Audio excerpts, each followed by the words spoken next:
Un portail déchaînant une armée de monstres apparaît soudainement au milieu d'une rue urbaine. Un groupe d'aventuriers combat ces monstres. Ce sont les chercheurs d'or, et chaque membre est le plus fort de tous les aventuriers.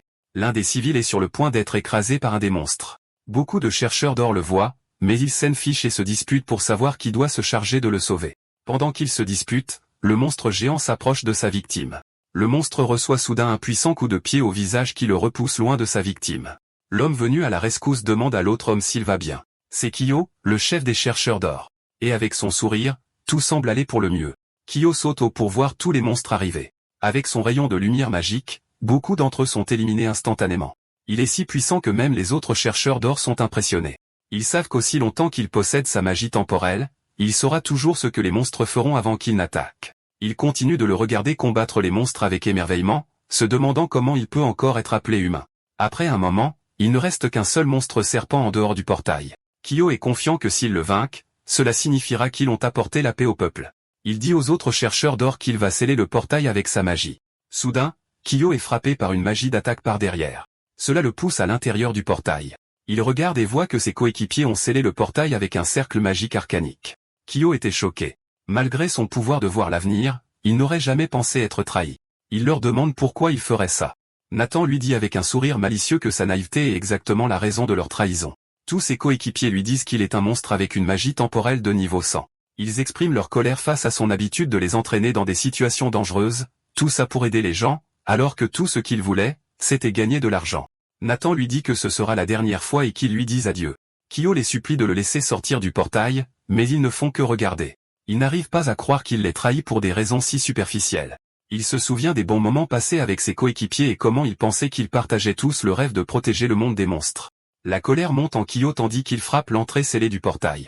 Des monstres surgissent alors derrière lui, mais il parvient à les repousser avant qu'ils ne puissent le toucher. Il est alors choqué de voir qu'une infinité de monstres sont déjà sur le point de l'attaquer. Il active sa vision du futur, mais son œil mental devient simplement noir. Il sourit en acceptant qu'il ne voit aucun futur pour lui. Il les combat seul jusqu'à ce que son corps soit couvert de blessures et qu'il soit déjà épuisé. Il n'y a pas de temps pour respirer, car il reste encore d'innombrables monstres.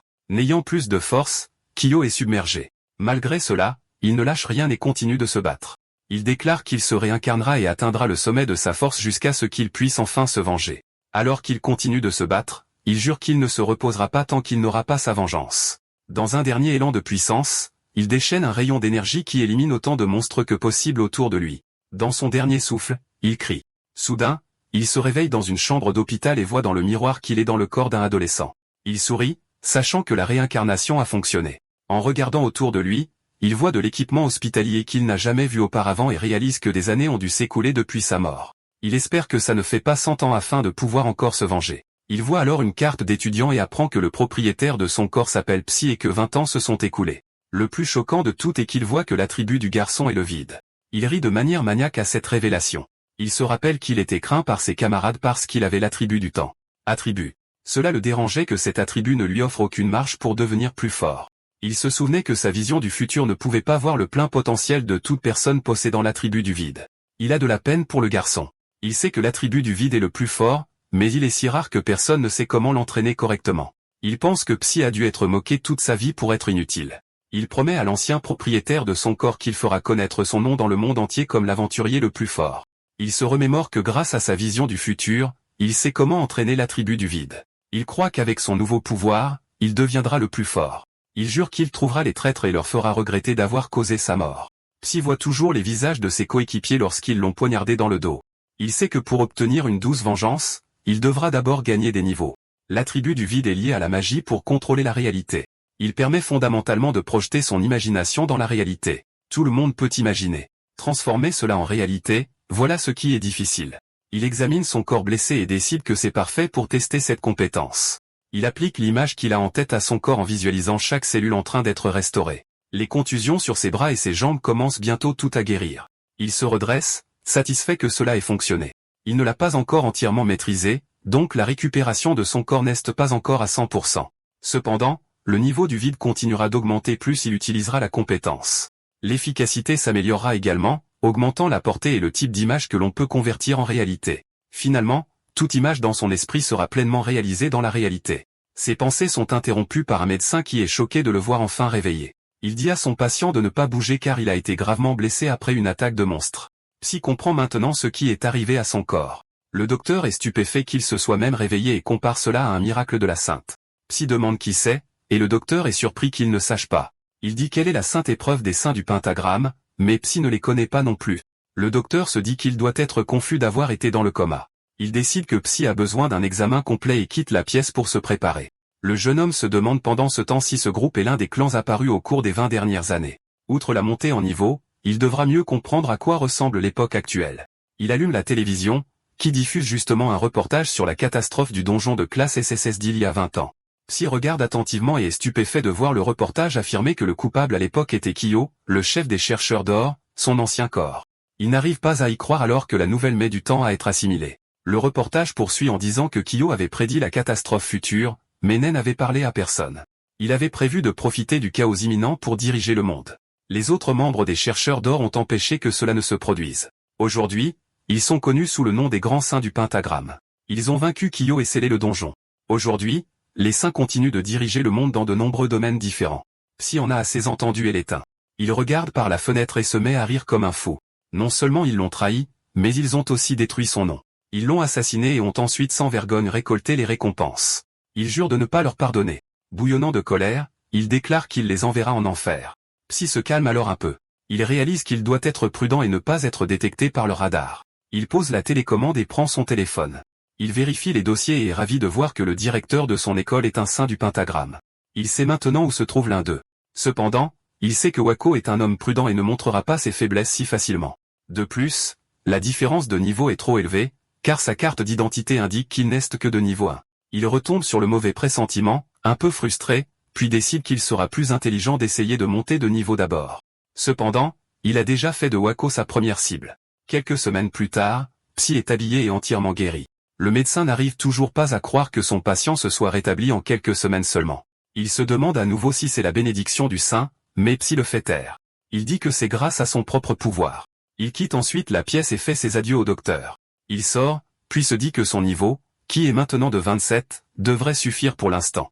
Avec un sourire satisfait, il déclare que sa prochaine destination est un donjon pour s'échauffer.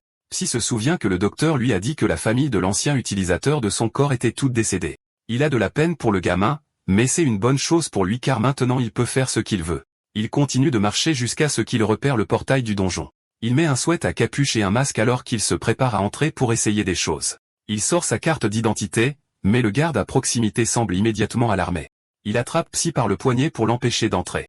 Le jeune homme se demande quel est le problème, et le garde répond d'une voix paniquée qu'il n'est que de niveau 27. C'est un donjon où les aventuriers doivent être au moins de niveau 30 pour former des groupes et entrer. Il ajoute que c'est pratiquement un suicide pour lui d'entrer seul. Psy repousse la main du garde et répond qu'il vient de l'Académie des entraînements des aventures de Takugo. Tant qu'il signe un formulaire de consentement, il peut entrer. Le garde bredouille un peu, cherchant quoi répondre. Soudain, Psy entend une voix qui lui est adressée. Il se retourne et voit 3 types traîner sous un arbre voisin. Ils se moquent de Psy, pensant qu'il se croit assez fort, et lui disent qu'il devrait connaître sa place. Psy les ignore et reporte ensuite son attention sur le garde. Il signe le formulaire de consentement, puis s'éloigne nonchalamment du poste de garde. Il remercie le garde pour son inquiétude avant de se diriger vers le portail. Inquiet, le garde désigne les 3 gars et leur dit de suivre Psy. L'un d'eux semble agacé par la demande et commence à contredire le garde, mais il est arrêté par son compagnon à lunettes. Il dit à ses 2 amis que, puisque personne ne les surveillera à l'intérieur, il pourrait le tuer sans aucune conséquence. Ils sont tous excités par l'idée et se précipitent dans le donjon. Le garde les remercie, ignorant leurs véritables intentions. Les 3 gars arrivent à l'intérieur et commencent à élaborer des plans pour faire passer la mort de Psy pour un accident. En fait, c'est grâce à ce genre d'aventure qu'ils gagnent de l'argent. Ils continuent de courir dans le long couloir du donjon. 10 minutes plus tard, ils s'arrêtent pour reprendre leur souffle et se demandent pourquoi ils n'ont pas encore rattrapé le gamin. L'un d'eux pointe du doigt vers l'avant, et ils voient Psy juste devant eux, face à des hordes de monstres. Une énergie émane de son corps, et d'un geste de la main, il crée un mur de flammes. Il lève ensuite la main et projette un vortex d'énergie verte tourbillonnant, poussant le feu vers les monstres. Ils sont tous réduits en cendres tandis que Psy reste indemne. Les 3 gars sont stupéfaits qu'il ait pu tuer un monstre de Randé tout seul. L'un d'eux repère un objet rare tombé, qui est un sac de cristaux. Les 3 sont instantanément submergés par la cupidité, car ils pourront vivre confortablement pendant 6 mois s'ils vendent ça. Ils voient que leur cible ne les a pas encore remarqués. Ils avancent pour le tuer et sautent sur les murs, se déplaçant furtivement vers le jeune homme. Le gars à lunettes donne le signal, et ses deux amis avancent pour l'achever. Psy les remarque et est un peu agacé par l'intrusion. Il tourne la tête et demande s'ils pensaient vraiment être malins. Il esquive leurs attaques en commentant qu'il y a toujours des racailles qui essaient de prendre ce qui ne leur appartient pas, peu importe l'année. Les deux gars sont surpris que Psy ait pu éviter leurs attaques. Le gars à lunettes se dit que c'était de la chance et s'approche pour attaquer leur proie avec un coup de poing enflammé. Psy se retourne rapidement et serre le poing, assénant un puissant coup de poing directement dans le ventre de son ennemi. Le gars à lunettes crache du sang et est projeté en arrière. Il gît inconscient sur le sol tandis que Psy se tient indemne. Il se tourne vers ses autres attaquants et dit qu'il les écrasera sans pitié et les utilisera comme tremplin. Une aura immense émane de Psy alors qu'il déclare que sa vengeance commence maintenant. Yoshi, un subordonné de Wako, est dans le donjon pour chercher l'étudiant de l'académie qui y est allé seul. Il est confus de voir 3 chasseurs novices inconscients sur le sol. Pendant ce temps, Psy est de retour dans son appartement, satisfait d'avoir pu monter de niveau et tester sa magie du vide. Il est également ravi d'avoir obtenu le nouveau sortilège appelé Obscurité des Infos, car avec lui, il peut désormais falsifier son niveau et effacer tous ses registres de donjon. Il est allongé sur son lit en consultant les messages de son téléphone portable. Il s'énerve en voyant des messages qui disent qu'il doit payer tout en l'insultant de n'avoir aucun attribut. Le lendemain, il se rend à l'académie et s'apprête à entrer dans l'établissement. Avant qu'il ne puisse entrer, une camarade de classe nommée Karine le salue et semble heureuse qu'il aille mieux. Il la remercie et dit qu'il va bien maintenant. Il est content de voir que l'ancien propriétaire de son corps avait des gens qui s'inquiétaient pour lui. 3 brutes les abordent soudainement et insultent Psy d'être un faible sans attribut. Ils menacent de le blesser s'il ne leur donne pas d'argent. Psy se souvient des messages et réalise que ce sont eux qui les ont envoyés. Karine demande qu'il arrête, car son ami vient de se remettre de l'hôpital. Bien qu'elle essaie d'être courageuse, Psy peut dire à la façon dont sa main tremble qu'elle a peur. Il se met devant la fille et lui dit qu'il peut s'en occuper. Les brutes rient bruyamment, pensant qu'il fait le malin devant une femme. Le chef des brutes menace de le blesser en lui disant qu'il va lui rappeler qu'il est un bon à rien inutile. Psy répond que c'est eux qui devraient se souvenir de leur place. Il se remémore sa promesse de faire connaître l'ancien propriétaire de son corps comme l'aventurier le plus fort du monde entier. Il prend une posture de combat et déclare qu'il est quelqu'un qui tient parole. Cela met en colère le chef des brutes qui invoque des flammes de sa main. Karine lui rappelle qu'utiliser la magie en dehors du donjon est contre les règles de l'école. Le voyou s'en moque et répond simplement que c'est la faute de Psy s'il essaie de le défier. Il lance sa boule de feu. Psy reste calme et serein tandis qu'il invoque sa propre flamme et la lui renvoie. Les 2 boules de feu se rencontrent au milieu de leur trajectoire et explosent. Les autres brutes sont choqués de voir que leur victime a la même magie. Regarde le chef des brutes avec mépris et lui demande si c'est tout ce qu'il a. Cela met en colère le chef qui dit aux autres brutes qu'ils doivent aussi attaquer. Les 2 autres déchaînent leur propre magie d'eau et de vent. Psy y répond avec sa propre magie de l'éau et du vent. Ils sont choqués de voir combien d'attributs il peut maîtriser. Psy dit alors que c'est son tour d'attaquer. D'un claquement de doigts, il déchaîne une armure de flammes et s'approche des brutes en leur promettant qu'il ne les tuera pas. Ils le craignent tellement qu'ils commencent à fuir. C'est attrape le leader avant qu'il ne puisse s'échapper et lui demande pourquoi ils l'ont intimidé quand il a demandé de l'aide par le passé. Il ressemble à un démon alors qu'il attrape l'intimidateur par la mâchoire. Il dit au garçon effrayé que des vermines comme eux sont tous pareils. Il balance son poing couvert de feu et dit à l'intimidateur qu'il n'arrêtera pas son poing, quoi qu'il dise. Son poing frappe le visage de l'intimidateur, le faisant voler comme un boulet de canon. Karine est choquée que son ami se soit révélé si puissant. C'est promet que personne ne le méprisera plus jamais et déclare qu'il suivra le chemin pour devenir le plus fort. Les intimidateurs s'excusent en essayant de s'échapper. Alors qu'il essaie de s'échapper, le leader est frustré que c'est complètement changé après sa sortie. Ses soupirs et dit qu'il était plus facile que ce qu'il pensait. Lui et Karine entrent dans l'école. Dans le couloir, chaque personne qu'il croise regarde c'est avec malaise. C'est craint d'avoir trop attiré l'attention après avoir battu les intimidateurs. Quelqu'un lui attrape soudainement l'épaule et demande s'il essaie. C'est Yoshi, et il peut dire que c'est un élève plus âgé. Il ne veut pas lui parler, alors il dit qu'il doit aller en cours. Yoshi se présente comme le leader de Bidding the Cat. Karine reconnaît le nom et réalise que c'est le groupe que le directeur Wako a formé. Entendre cela intrigue c'est. Yoshi lui demande à nouveau s'il peut lui accorder du temps. Cette fois, c'est dit qu'il le fera. Ils se rendent dans une salle de classe vide où Yoshi lui demande s'il est celui qui a vaincu les aventuriers trouvés dans le donjon de Randé la nuit dernière. C'est fait semblant de ne pas savoir de quoi il parle, mais au fond, il craint que sa dissimulation n'ait échoué. Yoshi continue en disant qu'on lui a dit qu'un étudiant était entré dans le donjon et qu'il est allé enquêter. Il rapporte avoir trouvé 3 criminels célèbres pour chasser les novices. Il trouve également suspect qu'il ait été vu utilisant plusieurs attributs magiques plus tôt. C'est souris. Maintenant qu'il réalise qu'il ne connaît pas les spécificités de sa magie, Yoshi exige qu'il lui dise qu'il est celui qui a vaincu les criminels. C'est répond qu'il ne se souvient pas de grand-chose de ce qui s'est passé dans le donjon la nuit dernière, mais il lui dit qu'il est impossible qu'un niveau 1 comme lui puisse faire ce dont il l'accuse. Il lui montre sa carte d'étudiant, alors Yoshi confirme qu'il n'est bien qu'au niveau 1 et, en plus, avec un attribut du vide. Maintenant, il pense qu'il vient de perdre son temps. Il s'excuse d'avoir dérangé Sei et Senva. Sei sourit en réalisant qu'il peut utiliser Yoshi pour atteindre Wako. Il y voit le moment parfait pour tester la magie qu'il vient d'acquérir. Yoshi se dirige vers le bureau de Wako pour lui rapporter ce qui s'est passé dans le donjon de Rand la nuit dernière. Wako est montré comme étant beaucoup plus âgé qu'avant. Il est en colère que Yoshi ait fait du mauvais travail en engageant des chasseurs novices incompétents. Yoshi s'incline respectueusement et s'excuse. Wako s'approche de lui et lui dit que s'il est pris à engager des chasseurs novices, il sera également enquêté. Il attrape le visage de Yoshi et menace de se débarrasser de lui si quelque chose tourne mal. Yoshi s'incline à nouveau et lui dit qu'il comprend parfaitement. Au fond de lui, il est en colère de devoir supporter son patron. Il regrette de ne pas avoir extorqué plus d'argent aux chasseurs novices quand il en a eu l'occasion. Wako dit qu'il y a encore des choses qu'il ne comprend pas à propos de ce qui s'est passé la nuit dernière. Il regarde le rapport de Yoshi et voit qu'il y est dit qu'au moins un étudiant de 3e année aurait vaincu ces hommes de main. Il pense que ce n'est pas vrai puisqu'aucun étudiant de 3e année n'est entré dans le donjon la nuit dernière. Il pense que les chasseurs ont dû être vaincus par des monstres à la place. Il partage qu'il ne serait possible qu'une personne les ait vaincus si quelque chose d'extrêmement inhabituel s'était produit à la place. Cela amène Yoshi à se souvenir d'avoir vu la carte d'étudiant de Sei et comment elle montre qu'il n'est qu'au niveau 1 avec un attribut du vide. Il demande à Wako s'il est possible qu'une personne avec un attribut unique soit impliquée. Le patron y réfléchit et estime que c'est plausible. Sa réponse donne confiance à Yoshi, et il demande à Wako de lui confier l'affaire. Il a l'air si maléfique en pensant à Sei. Les étudiants de l'académie sont dans le donjon, tandis que les membres de Bidding the Cat repoussent des monstres. Un monstre singe parvient à s'approcher de certains étudiants, alors il court. Yoshi le pulvérise avec de la magie, le tuant avant qu'il ne puisse toucher qui que ce soit. Il dit aux étudiants de ne pas rompre la formation la prochaine fois. Ils sont tous émerveillés par Yoshi, alors quelqu'un veut rejoindre Bidding the Cat. Yoshi voit qu'il a déjà réglé tous les monstres de la zone. Les membres de Bidding the Cat honorent son exploit en le saluant. Il leur dit qu'il les laissera tous et qu'il partira seul. Maintenant seul, il veut s'en prendre à Sei. Il sort un pendentif doré en chaîne. Il s'illumine alors qu'il lui ordonne de trouver Sei. L'extrémité de la chaîne indique le chemin vers sa cible. Yoshi réalise que sa cible est partie seule aussi et commence à marcher pour le trouver. Il envisage de tuer Sei pendant qu'ils sont seuls et de faire passer cela pour une sorte d'accident qui se produit régulièrement dans le donjon.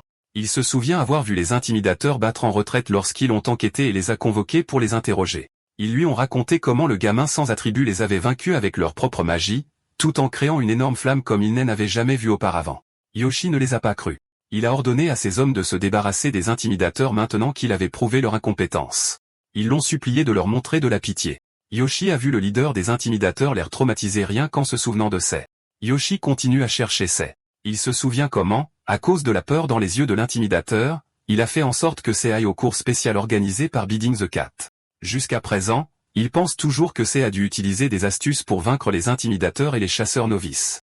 Il voit une traînée de cadavres de monstres et soupçonne que c'est l'œuvre de Sei.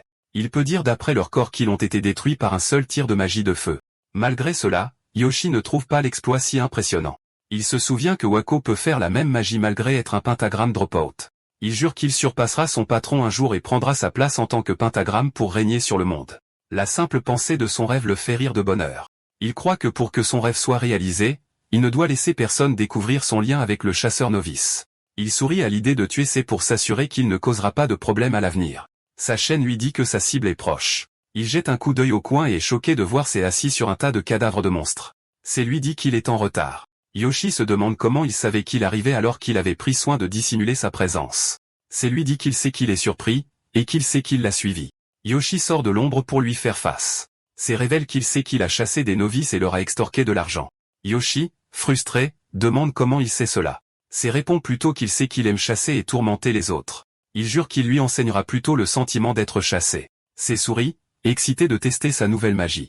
Yoshi dit à Sei qu'il est trop dangereux pour être laissé en vie et le charge à toute vitesse pour le tuer. Sei l'esquive et lui lance une boule de feu. Yoshi tranche la flamme avec son épée, puis est immédiatement attaqué par de la magie de foudre qu'il bloque à nouveau avec sa lame. Au moment où Yoshi retrouve son équilibre, des pics de terre jaillissent soudainement du sol comme des barreaux de prison. Il le découpe en morceaux, se libérant. Au moment où il s'interrogeait sur sa magie, Sei est déjà derrière lui, prêt à l'abattre. Yoshi le sent et parvient à bloquer sa lame. Il avertit Sei qu'il se met en travers de ses plans. Il se lance dans un monologue sur la façon dont il surpassera Wako et deviendra un saint pentagramme un jour. Sei demande pourquoi il cible Wako alors qu'il y a d'autres membres du pentagramme. Yoshi révèle que c'est parce que Wako est un pentagramme saint dropout, et qu'il est logique de cibler le membre le plus faible. Son plan dégoûte Sei. Maintenant, il méprise Yoshi pour ce qu'il considère comme son ambition pathétique. Cela enrage Yoshi qui l'attaque à nouveau. Le vilain continue de l'attaquer en demandant ce qu'il y a de mal à vouloir le pouvoir, l'argent et les femmes. Il veut le pouvoir de piétiner n'importe qui sans que personne n'ait rien à dire. Il déclare que c'est le pouvoir qu'il veut.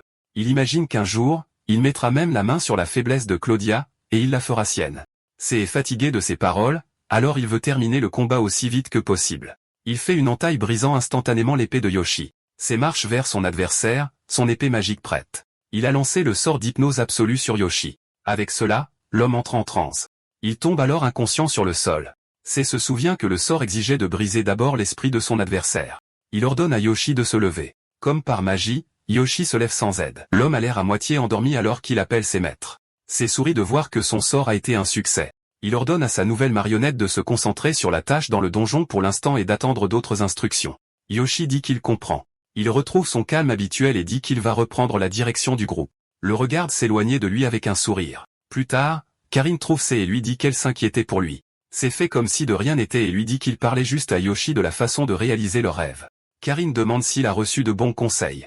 Il répond que grâce à Yoshi, un de ses rêves se réalisera sûrement. Karine arbore un sourire joyeux et lui souhaite le meilleur.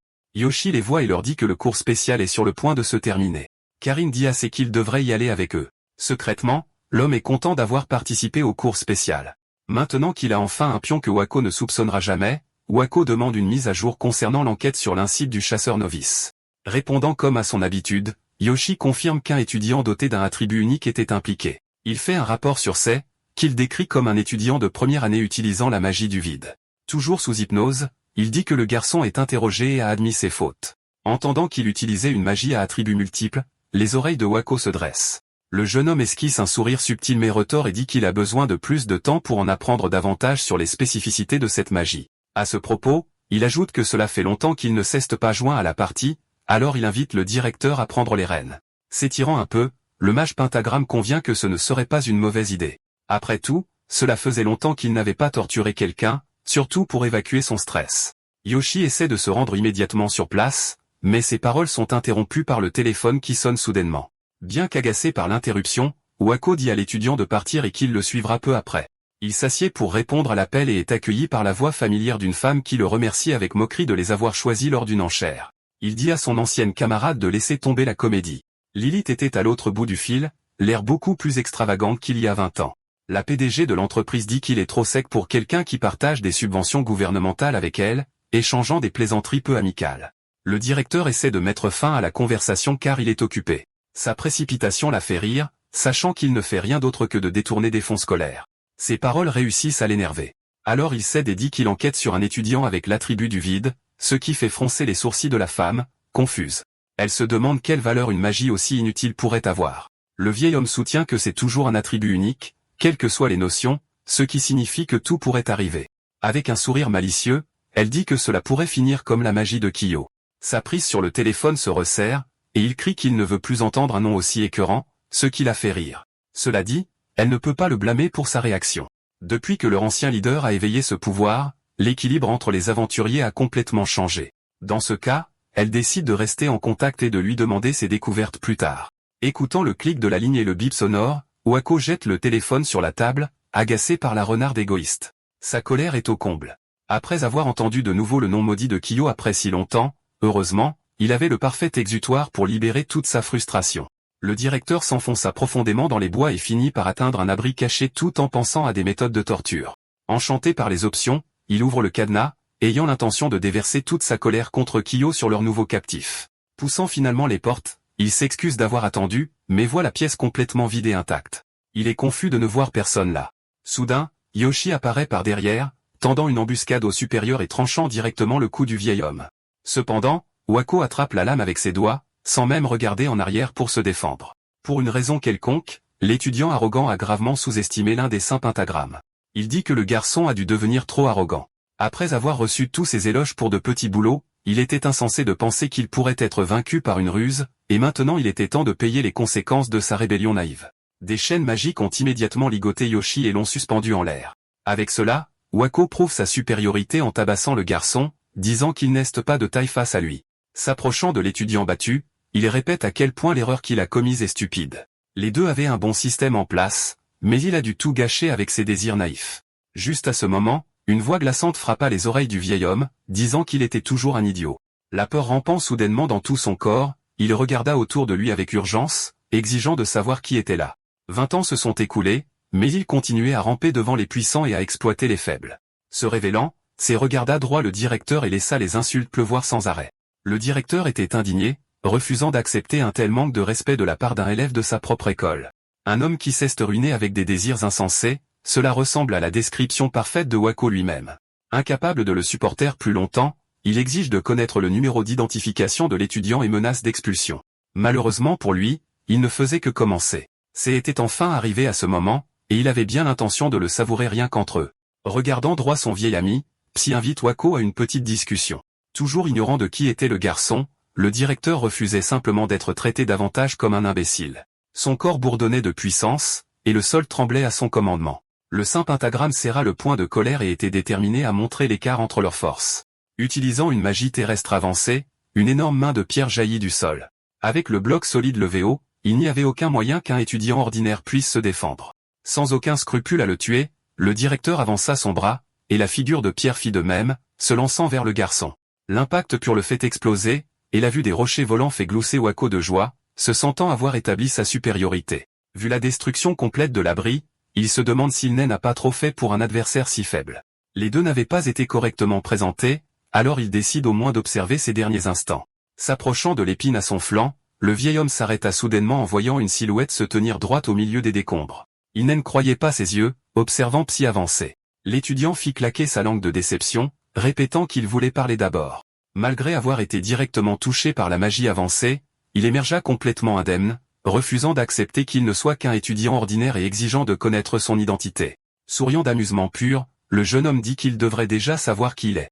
Ces mots ne font qu'irriter son ancien camarade qui lui dit d'arrêter de plaisanter. Feignant l'offense et la douleur, esquisse un sourire étrangement similaire à celui de son ancien lui, et demande s'il ne se souvient vraiment pas. Une terrible et lourde sensation de terreur frappe Wako alors qu'il voit la ressemblance de Kiyo avec le garçon, tombant dans la panique et la confusion. Il se convainc que c'est absolument impossible étant donné qu'ils l'ont vu mourir il y a 2 décennies. Il maudit l'étudiant et lui ordonne d'arrêter son numéro pathétique, pensant qu'il a juste vu des extraits d'histoire aux nouvelles. Ce gars, leur ancien chef, était indubitablement et indéniablement mort. Invoquant une puissante rafale de vent et de colère, le saint du pentagramme menace de lancer un autre sort. Ne fait que soupirer de déception et dit qu'il n'a pas changé d'un iota en 20 ans. Il ne croit que ce qui l'arrange et ignore la douloureuse vérité. Waka était fatigué de toutes ces affirmations ridicules et était prêt à tuer le garçon. C'était simplement comme ça. Il s'est laissé influencer par les douces paroles de son entourage, ce qui a finalement abouti à la trahison de son unique chef à l'époque. Le directeur balance son bras, lançant une énorme entaille de vent tranchante comme un rasoir vers sa cible. Sans hésiter, affronte le sort de plein fouet et le découpe, forçant le sort entier à se dissiper dans l'air. Wako ne pouvait pas le croire, non pas parce qu'il était dépassé, mais parce que le garçon ripostait avec la magie exacte que Kiyo utilisait de son vivant. Alors que la bataille était censée s'intensifier à ce moment-là, le vieil homme tomba à genoux dans une confusion totale. Il était sûr qu'il l'avait scellé dans le donjon, et qu'il aurait dû mourir des monstres. Le jeune homme réincarné le confirme, ajoutant même qu'il avait été plongé dans le désespoir par leur trahison. Tremblant face à ce pouvoir sinistre, le directeur demande s'il était vraiment leur ancien camarade. Disant que cela lui avait pris assez de temps, esquisse un sourire convaincant et exprime à quel point il est heureux qu'il se souvienne encore de lui. De nouveau, refusant de le croire, Wako se remit sur pied en disant qu'il était impossible de mourir et de revenir au monde. Une concentration de magie tourbillonna autour de sa paume. Il ordonne au fantôme de se taire et lance une série de sorts sur l'étudiant rebelle. Il a sauté en arrière avec nonchalance, n'y mettant que peu d'efforts, mais esquivant parfaitement le sort. L'assaut n'était pas terminé, et les attaques continuaient d'arriver, mais son expression indifférente ne changeait même pas. Le directeur en avait assez de cet insolent morveux et savait qu'il devait prendre le dessus d'une manière ou d'une autre. Il était un non-combattant à l'époque où il était un chercheur d'or, et les saints le ridiculisent encore pour cela. Cependant, cela ne signifie pas qu'il était faible comparé aux autres. Il rassemble toute cette puissance, commandant à la terre et au vent de s'accumuler autour de lui. Passant 2 années entières à développer cette technique secrète, le vieil homme manie librement la double magie et crée une tornade de pierre. Le moment de mettre fin au match est venu, alors il lance le sort sur son ennemi. Des pierres et des vents tranchants comme des rasoirs ont été projetés sur l'étudiant, et l'impact a été suffisamment fort et compact pour provoquer une explosion là où se tenait la cible. Avec cela, Wako haletait fortement, ayant épuisé la majeure partie de son pouvoir magique avec cette seule attaque. La poussière commençait à se dissiper, mais aucune contre-attaque n'était venue du tout. Le vieil homme sourit, ayant l'impression d'avoir enfin gagné. Il leva les mains en signe de triomphe, déclarant maniaquement qu'il avait battu le héros invincible. Continuant de se vanter, il dit qu'il a grandi au cours de ces 2 dernières décennies, allant même jusqu'à dire que sa magie temporelle était dépassée. Tant d'années s'étaient écoulées depuis leur dernière rencontre, et il n'était plus la Mauviette qu'il connaissait. Le sous-estimer était une erreur, car son niveau avait sûrement augmenté avec toutes les expériences qu'il avait accumulées. Ses émotions exacerbées s'apaisèrent un moment après, mais la fierté d'avoir vaincu Keo restait en lui, alimentant sa nouvelle confiance. Avec cette victoire, il allait revendiquer le titre du plus puissant des saints du pentagramme. C'est alors qu'une voix demanda s'il avait fini. Les yeux de Wako s'ouvrirent sous le choc. Devant lui se tenait Sei, parfaitement indemne malgré avoir encaissé des sorts avancés directement et consécutivement. Le jeune homme reconnaît qu'il a effectivement appris une magie puissante. C'est bien. Au moins avec ça, il peut laisser éclater sa colère sans se retenir. À ce moment-là, Wakka se rappela pourquoi ils avaient tué leur ancien chef. C'est parce que c'était un monstre. Cela dit, il ne peut plus reculer maintenant, pas après avoir travaillé si dur pour arriver où il en est. Refusant d'être ridiculisé une fois de plus, le vieil homme attaque et tente d'écraser son ennemi avec une autre main géante de pierre. Disant qu'il aboie toujours aussi fort, Psy bloque l'attaque à l'aide d'un mur d'eau, forçant le sort à se transformer en boue et à se désagréger. Comme d'habitude, ce n'était pas suffisant pour le battre. Terrifié et ne voulant pas le laisser s'approcher, Wako déchaîne une rafale de taillades de vent. Aucune d'entre elles n'atteint même leur cible, car l'étudiant balance sa main pour créer une tornade défensive qui bloque tout ce qui arrive. Le vieil homme était complètement submergé et finit par être projeté contre un arbre voisin. Avant qu'il ne puisse même se remettre, Sei avait déjà réduit la distance et tenait un poing enflammé prêt. Wako réalise qu'il est dépassé et se prosterne immédiatement, implorant un pardon qu'il ne mérite pas. Baissant la tête, il s'excuse pour ce qu'il a fait il y a 20 ans. Le visage collé au sol, il affichait un sourire qui comptait sur la bonté insensée de son vieil ami. Malheureusement, il n'était plus la personne qu'il connaissait. C'est exactement ainsi qu'il l'avait traqué à l'époque, et il n'y avait aucun moyen qu'il se laisse piéger comme avant. S'accrochant à la moindre paille, le directeur souligne qu'il était de grands amis, mais il n'avait ni le droit ni la position de prononcer ces mots, surtout à l'homme qu'il avait tué. Le poing démoniaque, ardent de vengeance, s'abattit sur le visage du traître. La punition ne s'arrête pas à un seul coup, et Wako est roué de coups innombrables sur tout le corps. Avec la vision floue de la haine déchaînée de Sei, il réalise qu'il n'aurait jamais dû s'en prendre à un monstre. Le coup final porte et il est envoyé s'écraser dans la forêt. Le jeune homme s'abstient de le tuer pour l'instant car il a encore quelque chose à lui demander. Malheureusement, Wakka était inconscient suite au barrage et ne pouvait plus communiquer, du moins pour l'instant. Wakka se réveille après un long moment et trouve Psy debout à proximité, attendant qu'il reprenne conscience. Il recula par instinct de peur et supplia qu'au moins sa vie soit épargnée. Le vieil ami dit qu'il ne le tuera pas à condition qu'il réponde à toutes ses questions sans hésitation et avec sincérité. Pour commencer, l'étudiant sort le téléphone du directeur et demande qui est Lilith dans ses contacts. Wako essaie de protester et d'atteindre son appareil, mais Sei l'éloigne simplement, ajoutant qu'ils s'étaient parlé un peu plus tôt. Avec un regard menaçant, il exige de savoir de quoi ils ont parlé. Il envisage de mentir, mais il renonce et révèle qu'elle arrive au Japon dans 3 jours. Le jeune homme ne peut s'empêcher d'être ravi par cette nouvelle, se souvenant qu'elle faisait partie du complot pour le trahir. Avec cela, il sait quelles seront ses prochaines actions. Jetant le téléphone à son propriétaire, il dit à Wako de traiter Lilith normalement pour l'instant. Cependant, il lui est interdit de lui révéler quoi que ce soit sur la véritable identité de l'étudiant. Pour l'empêcher de le faire, Psy dit avoir jeté un sort sur son cœur pendant qu'il était inconscient. S'il lui révélait quoi que ce soit à son sujet, son être même exploserait de l'intérieur. Le tableau macabre ainsi dépeint suffit à convaincre le vieil homme qui hoche la tête et promet de garder le silence. Le vainqueur part avec un dernier rappel. Il n'avait pas vraiment jeté un tel sort sur son cœur. Mais connaissant son ancien camarade, il est certain que le bluff a suffi à le faire taire. L'hypnotiser était hors de question car il voulait qu'il souffre complètement du désespoir. 3 jours plus tard, Lilith était dans l'avion de retour pour le Japon comme prévu. Son bras droit, Yang, l'informe qu'il approche de leur destination. L'hôtesse de l'air était sur le point d'annoncer leur arrivée, mais un cri perçant retentit soudainement dans les haut-parleurs. Un groupe d'hommes a pris le personnel en otage, déclarant qu'ils détournaient l'avion. Tout le monde était au sol, forcé d'obtempérer à leurs ordres. C'est alors qu'une femme seule se leva. Les criminels étaient toujours occupés à menacer tout le monde et remarquèrent tardivement l'approche de la sainte du pentagramme. Elle réduit la distance en un instant et, comme un éclair, met le premier malfrat au sol d'un lancer. Il n'avait même pas réalisé ce qui se passait, mais elle était déjà passée à la personne suivante. Ayant des places au premier rang du spectacle, quelques personnes reconnaissent la personne qui les sauve et l'acclament alors qu'elle met fin à l'altercation aussi brusquement qu'elle avait commencé. Plus tard, tout le monde monte à bord des avions et les pirates de l'air sont rapidement placés en garde à vue. Un dirigeant de la compagnie aérienne s'approcha de Lilith, la remerciant sans fin d'être intervenue. Comme elle se trouvait fortuitement sur les lieux de l'incide, la compagnie aérienne a réussi à préserver sa réputation. Plus important encore, des criminels avaient une arme qui avait réussi à passer à travers leur détecteur. Récemment, de nombreux groupes armés possédaient de l'équipement fabriqué à partir de matériaux de donjon. Ainsi, elle saisit l'occasion de faire pression sur le dirigeant et de conclure un accord de fournisseur pour de tels équipements. Le vieil homme s'inclina en signe d'accord, n'ayant guère d'autre choix que d'accepter l'offre. Plus tard, elle passe un rapide coup de fil. La PDG se contente de s'identifier et ordonne la libération des pirates de l'air. Les choses se sont plutôt bien passées pour elle et ont même servi d'amusement momentané. Après avoir elle-même placé les pirates de l'air, elle a réussi à conclure l'affaire avec les compagnies aériennes. De plus, c'était un incroyable coup de publicité puisque plusieurs supporters attendaient maintenant son arrivée. Ils ont brandi leurs banderoles et crié, acclamant la célèbre héroïne. Elle leur adressa un doux sourire et leur fit un signe d'adieu. Après un rapide trajet en voiture, il était enfin temps de s'occuper des affaires pour lesquelles elle avait voyagé jusqu'au Japon. De rapides coups frappent à la porte de Wako.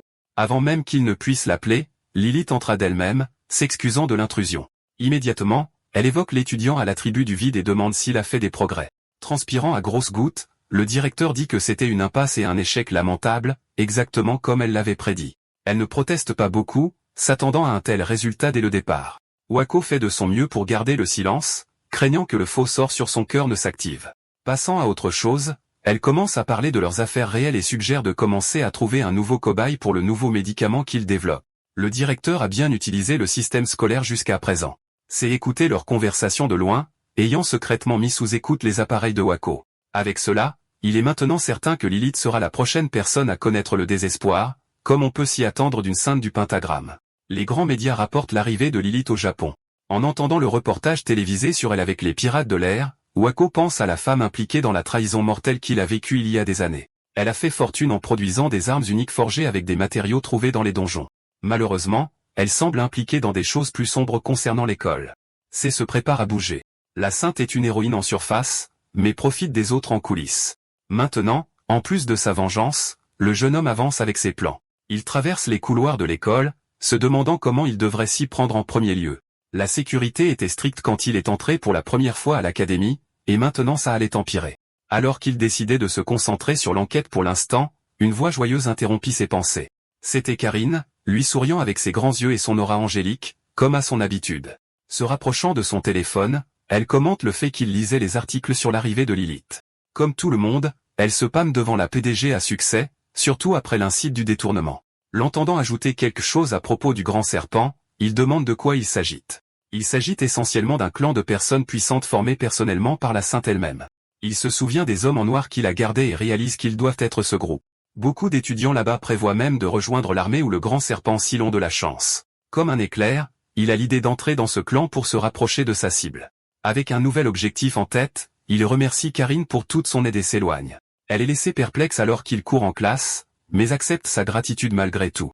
Dans le bureau du directeur, la journée paisible de Wako est interrompue par le tintement strident de son téléphone. C'est l'appelait, disant qu'il avait besoin d'une faveur du directeur de toute l'école. N'ayant pas d'autre choix que d'accepter, le vieil homme demande de quoi il s'agit. Il reçoit ensuite un ordre sur la façon de réagir si Lilith le contacte. Pendant ce temps, dans une installation isolée, des chercheurs se sont rassemblés autour d'un homme ligoté. Il respirait difficilement et contractait tout son corps comme s'il retenait quelque chose. Juste à ce moment, la porte s'ouvrit et une silhouette familière apparut de la lumière. Lilith arriva avec un sourire, se demandant comment allait son petit sujet de test. L'homme a rampé et les a suppliés d'arrêter de lui donner la drogue, sachant qu'il pourrait mourir. Avant même qu'il ne puisse finir sa phrase, il sentit les talons de la PDG sur son visage, lui enfonçant la tête au sol si fort qu'il ne put bouger.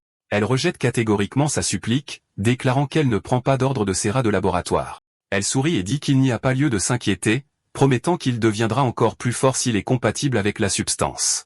Cela dit, elle claque des doigts, signalant à ses subalternes de procéder à leur test. L'homme tenta de protester, les chercheurs étaient à quelques centimètres avec la dangereuse seringue.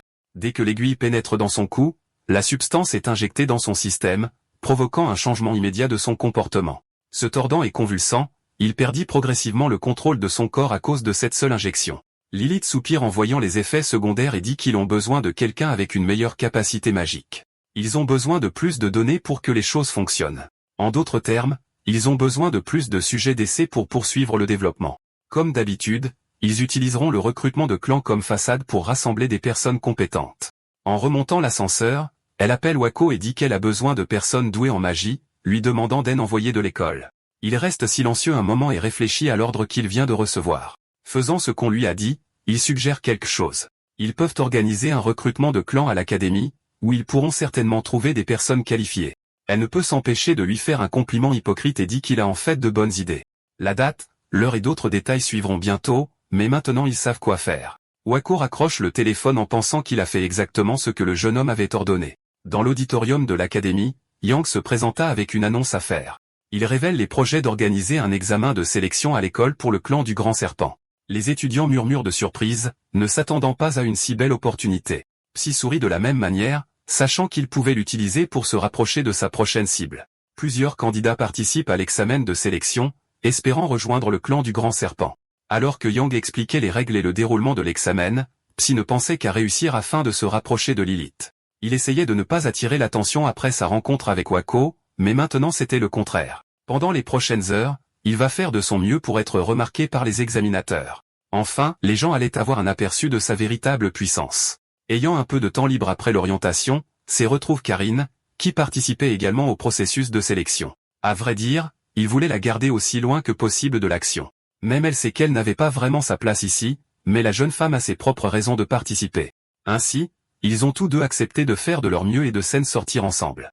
Il ne sait pas pour elle, mais il doit y arriver quoi qu'il arrive. Le premier test visait à mesurer leur pouvoir magique. Il y avait un appareil sphérique capable de faire cela par un simple toucher de l'examiné. Tout le monde est aligné et invité à s'avancer un par un. Le premier candidat place sa main sur l'outil et crie pour libérer son pouvoir. Cette partie dure un certain temps, et les candidats comme les examinateurs sont sujets à la déception. La file s'amenuise bientôt, et c'est finalement au tour de Psy. Il s'avance avec un sourire poli, et l'examinateur répond par un grognement impassible. Son intérêt diminue après avoir jeté un coup d'œil à la carte d'identité du garçon, qui indique qu'il est de niveau 33 avec l'attribut du vide. Cependant, des étincelles et diverses éclairs de lumière se répandent dans toute la zone dès que ses doigts entrent en contact avec l'appareil. Les reflets brillants et colorés étaient aveuglants, couplés à une aura qui stupéfiait les gens. L'éclat s'éteint alors que le jeune homme retire doucement sa main et demande à l'examinateur si cela suffisait. Avec un regard sérieux, le membre du clan enregistre le résultat sur son presse-papier, marquant un seul S dans la série de B et c'est décevant. Vint ensuite le test de compétences magiques, où Psy commença par rassembler de la terre en une boule. La démonstration était terne comparée à son premier résultat, car la puissance pure ne suffisait pas. C'est alors qu'il passa à la création d'une flaque d'eau, puis vint une boule de feu flamboyante. Le vent et l'électricité suivirent peu après, et tout le monde était émerveillé alors qu'il démontrait avec brio son contrôle sur tous les éléments de base. Il sourit en triomphe, heureux d'avoir pu montrer le pouvoir de l'attribut du vide, que tout le monde ridiculisait. Également émerveillé, comme tout le monde, Karine l'acclama, alors il lui rendit le geste et l'encouragea à faire de son mieux. À son tour, la jeune femme fit face à de jeunes pouces agités, poussant sa main en avant et utilisant son pouvoir. Les peaux brillèrent de force. En quelques secondes, les jeunes pousses grandirent et d'énormes fleurs s'épanouirent hors du pot. Plusieurs spectateurs se moquèrent, ignorant le potentiel et disant que cela ne valait pas grand-chose. D'autre part, Psy n'était pas aussi stupide et remarqua immédiatement le rare attribut de lumière. Ce doit être difficile pour les examinateurs d'évaluer, mais il est préférable qu'elle ne soit pas impliquée davantage. Alors que la jeune fille s'éloignait la tête basse, Yang la regardait attentivement. Elle a attiré son attention, et il l'a notée comme quelqu'un qui valait la peine de devenir un sujet de test. Le dernier test consistait en des duels en tête-à-tête, désignant le groupe de combattants costauds devant eux. Le chef dit qu'ils seront leurs adversaires. C'étaient de vrais membres du clan, mais il ne s'attendait pas à ce que les candidats gagnent, mais plutôt à ce qu'ils se battent bien.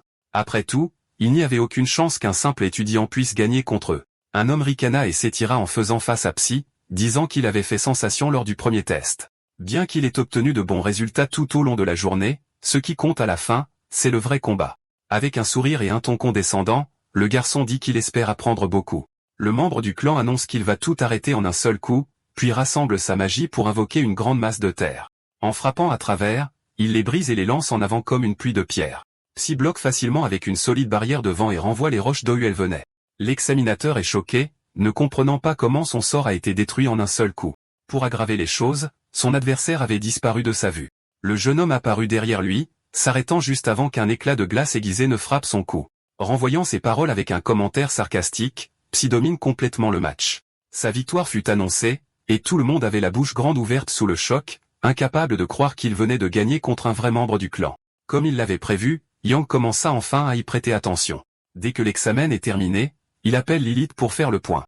Quand on lui demande s'il a trouvé quelqu'un, il répond qu'il y a des personnes intéressantes. En particulier, il y avait un étudiant qui a réussi l'examen avec une excellence écrasante. Ses notes étaient excellentes, mais il possède l'attribut du vide. Quelque chose résonne dans le cerveau de la femme alors qu'elle se souvient que Wako en a parlé récemment. Se levant avec un rire charmant. Une expression sinistre se répand sur son visage à l'idée d'obtenir un sujet de test intéressant. Le moment est venu d'annoncer ceux qui ont réussi l'examen de sélection. Tout le monde écoutait attentivement, et le premier nom qui sortit de la bouche de Yang fut Psy. Cela ne surprend personne, ayant été témoin de ces tests de première main. Les choses se passèrent exactement comme il l'avait prévu, et maintenant il pourra se rapprocher de Lilith. Continuons, le nom suivant prononcé est Karn. Cette sélection est celle qui prend les gens au dépourvu. Bien que son attribut soit unique, être accepté pour sa pure rareté a soulevé des drapeaux rouges. Le fait qu'elle ait été choisie pourrait indiquer une conspiration ourdie par la PDG. Cela dit, il ne peut s'empêcher de se sentir heureux après avoir vu son sourire éclatant. Au final, rien de tout cela n'aura d'importance tant qu'il sera là pour protéger la jeune femme. Il atteindra son objectif comme prévu, mais il le fera tout en la protégeant. Quelques jours après les examens, les candidats retenus sont conduits au siège de l'entreprise. Le petit groupe est accueilli dans le clan, et la prochaine étape est une vérification d'aptitude avant leur intégration. En apprenant que Lilith allait également venir, l'expression de Psy changea complètement. La PDG les rencontrera après les dernières vérifications, et ils commenceront par une visite des lieux. Ils ont visité le bâtiment pendant un moment, et bien que le jeune homme ait voulu se rendre immédiatement auprès de Lilith, il devait protéger Karine. Elle contemplait son environnement avec émerveillement, inconsciente des dangers qui rôdaient. Pouvoir rejoindre le clan la rendait extrêmement heureuse. En entendant cela, il finit par lui demander pourquoi elle tenait tant à les rejoindre. L'argent serait principalement utilisé pour payer les frais médicaux, sa mère étant à l'hôpital. Maintenant, il sait que sa raison n'est même pas pour elle-même, mais était motivée par son amour filial. Cela le rend encore plus déterminé à la protéger. Après avoir marché un long moment, ils atteignirent l'entrée du sous-sol du QG. Au milieu des appareils de haute technologie et des gardes postés se trouvait un immense espace ouvert. Un seul regard suffit à Psy pour comprendre qu'il s'agissait du centre de test et lui donna une idée de ce qui allait se passer ensuite. Comme prévu, Yang dit à ses hommes de fermer les portes. Les sorties sont scellées, et les nouveaux membres se retrouvent soudainement enfermés à l'intérieur. Il semble qu'ils soient déterminés à ne laisser personne échapper à leur piège. Quelques étudiants regardèrent autour d'eux, exigeant nerveusement de savoir ce qui se passait. Cependant, le chef du clan leur ordonne sévèrement de se taire. Un frisson terrifiant leur parcourut le dos, et ils réalisèrent enfin le danger dans lequel ils se trouvaient. Comme mentionné précédemment, il était temps de procéder à une vérification d'aptitude auprès des recrues. Pour être précis, ils allaient voir à quel point ils étaient compatibles avec le nouveau médicament qu'ils développaient. Ils devraient considérablement améliorer les capacités physiques et le pouvoir magique. Les garçons naïfs disent que ce doit être une bonne chose, ne sachant pas que c'est trop beau pour être vrai. Psy est celui qui demande si cela a des effets secondaires sur l'utilisateur. Yang ricane, décidant qu'il serait plus rapide de simplement leur montrer. Un écran à proximité commença à diffuser un enregistrement, montrant un sujet de test ligoté suppliant pour sa vie. Ils regardèrent avec horreur alors qu'il était injecté de force avec le sérum, voyant à quel point les choses pourraient mal tourner s'il était incompatible. Les recrues protestent enfin. C'était ridicule de penser qu'ils prendraient volontairement quelque chose comme ça. Ils chargèrent leurs points de magie, prêts à se battre pour leur vie. Exigeant d'être libérés, ils firent le premier pas et chargèrent. À travers tout cela, Psy dit à Karine de rester à ses côtés quoi qu'il arrive. Yang enveloppe ses mains dans une pierre dense. Il explique de manière dévastatrice pourquoi il est le chef de clan et met les étudiants stupides hors de combat en un instant. Hors service, le nombre d'échantillons pour le test a également diminué. Puis, tournant son attention vers les deux restants, il décida de commencer par Karine. C'est la candidate qui possède le rare attribut de lumière, alors il attend avec impatience ce qu'elle va apporter. S'approchant avec une grosse seringue à la main, il terrorisa la pauvre fille. Cependant, il est contraint de s'arrêter alors que Psy se place entre eux. Fixant les serpents, le jeune homme dit qu'il va la protéger des vauriens comme eux. Yang fronce les sourcils d'agacement et ordonne à ses hommes de maîtriser les étudiants arrogants. Un homme de grande taille commence le combat par un large coup, mais sa cible disparaît instantanément de sa vue.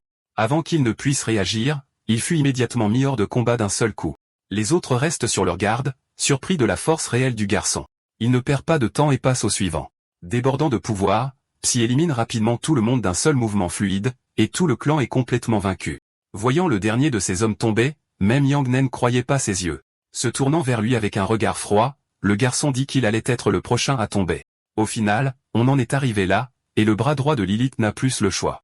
Agissant sournoisement, il se précipita vers Karine, ayant l'intention de la prendre en otage et de le forcer à se soumettre. À sa surprise, il s'arrête net alors qu'une main lui agrippe fermement le poignet. Il n'y avait aucun moyen qu'il s'approche d'elle, alors il recula de manière défensive. De grosses perles de sueur coulaient sur le visage de Yang. L'étudiant au pouvoir suspect le regarde avec des yeux impitoyables et dit à l'homme de se préparer. Sachant ce qui allait se passer, Psy dit à Karine de rester derrière elle. Promettant de faire de son mieux, elle ne peut s'empêcher de rester émerveillée par son talent, incapable même de voir les mouvements qu'il avait fait plus tôt. Elle savait qu'il était devenu plus fort, mais n'avait aucune idée à quel point. Yang maudit le garçon et lui dit de ne pas être trop arrogant. Il n'y avait qu'une seule chose qu'il voulait lui demander pour l'instant. Les étudiants de l'académie sont utilisés comme cobayes, et il veut savoir pourquoi, ricanant devant la question naïve. Le chef dit que l'explication simple est que ceux qui suivent Lilith peuvent recevoir ses bénédictions. Une fois le développement de leur drogue achevé, elle obtiendra une force encore plus grande. Ils mènent de telles expériences inhumaines pour cette raison et sont suffisamment déterminés pour utiliser toutes les ressources disponibles. En fait, ils pensent qu'ils devraient considérer comme un honneur de servir de sujet de test pour leurs recherches. Il se souvient à quel point Karine travaille dur pour sa mère qui est à l'hôpital. Elle était ravie de rejoindre le clan, pensant que cela l'avait aidé à gagner suffisamment d'argent. La pensée déclenche une rage silencieuse chez Psy, et Yang l'aggrave en désignant la jeune fille, disant qu'elle devrait être heureuse d'être utile. Lui disant de se taire, le pouvoir jaillit du jeune homme, débordant de colère. Il lança un regard noir à un homme méprisable qui piétinait les autres sans même comprendre leur lutte. Alors que Karine était émue par ses sentiments, le chef du clan titubait sous la pression intense. Ricanant, il se force à se calmer et à réfléchir. Il dirait normalement aux gens arrogants de connaître leur place, mais il aime la confiance du garçon. Faisant une dernière tentative, il l'invite à servir sous le commandement de Lilith ensemble. S'il lui remettait l'utilisatrice de l'attribut de lumière, elle pourrait même faire de lui un cadre. Incapable de pardonner à de telles personnes dégoûtantes, Psy lui dit de se taire, disant qu'il le regretterait. Yang libère également son pouvoir. Le sol sous lui trembla et s'effrita tandis que la magie s'accumulait dans tout son corps. C'était de la magie de renforcement corporel. Combiné à son expertise en arts martiaux, il atteignit un niveau imbattable et devint l'adjoint de Lilith. Prêt à commencer l'affrontement final, il chargea et réduisit rapidement l'écart. Il frappe de toutes ses forces, mais ne fait que détruire le sol alors que la cible esquive avec aisance. Témoin de ce pouvoir indéniable, Karine ne peut s'empêcher d'être inquiète et effrayée. Yang était complètement satisfait de sa démonstration et ricana malgré l'évasion de son ennemi. D'un autre côté, les yeux de Psy étaient remplis d'intrigue face aux capacités de la magie de renforcement corporel. Dans ce cas, il a une idée. Le chef du clan chargea, lui disant de ne pas s'enfuir cette fois. Le jeune homme fait ce qu'on lui dit et se concentre plutôt sur la création d'images dans son esprit. Immobile, c'était comme s'il avait abandonné et accepté son destin. Yang balança son coup mortel, mais Psy ouvrit soudain les yeux pour activer sa magie du vide. Il attrape le poing de l'homme d'une seule main, arrêtant son coup puissant avec aisance. C'était impossible. Le garçon utilisait le même pouvoir que lui, mais il était bien plus fort. Il le remercie de lui avoir permis d'apprendre la magie de renforcement corporel. Grâce à sa démonstration éblouissante, il a pu l'imaginer pleinement. Psy utilise sa nouvelle compétence pour projeter l'homme au loin. Un seul coup de poing l'envoie voler et s'écraser contre le mur. Avant que sa conscience ne s'échappe complètement, Yang se demande juste qui était ce garçon. Le vainqueur du match étant décidé, Karine remercie son ami de l'avoir sauvé. Après avoir confirmé qu'elle était saine et sauve, Psy se tourne ensuite vers les autres étudiants, leur disant qu'ils devraient s'échapper quand il leur ouvrira un chemin. Inquiet, il demande où il va aller. Montrant à quel point il est fort, il brise les portes en acier, leur permettant de partir. Sans se retourner, il dit qu'il a quelque chose à faire avant de rentrer chez lui. Un appel direct alerte Lilith d'une urgence. La nouvelle de la défaite de Yang et de l'évasion des étudiants parvient à la PDG. La personne à l'autre bout du fil allait la prévenir de l'homme qui se dirigeait vers elle, mais les mots furent coupés alors qu'il était soudainement étranglé. Alors qu'elle se demande ce qui se passe dans son entreprise, la porte s'ouvre et Psy entre. Elle exige de savoir pourquoi il allait si loin. La réponse était d'une simplicité dégoûtante. Il est venu la rembourser pour ce qu'elle lui a fait il y a 20 ans. Confuse à l'évocation de 2 décennies, Lilith s'interroge sur ce que signifie le visiteur indésirable. Puisqu'elle était encore si confuse, Psy accepte de lui expliquer les choses pour l'instant. Depuis le donjon de Rentripless il y a 20 ans, les saints du pentagramme ont été salués comme des héros, et ils ont chacun excellé dans leur domaine respectif. Il suppose qu'une certaine conspiration a été arrêtée ce jour-là. Faisant semblant de confiance, elle demande pourquoi un étudiant lui donne une leçon d'histoire. Les saints qui ont vaincu le mal prospéraient désormais. Alors, de quoi parlait-il exactement? Il dit ensuite que tout cela était loin de la vérité. Elle se méfie, remarquant le changement frappant et abrupt de son aura. Continuant, il explique comment elle a sacrifié ses propres camarades pour récolter les récompenses et bâtir son propre héritage.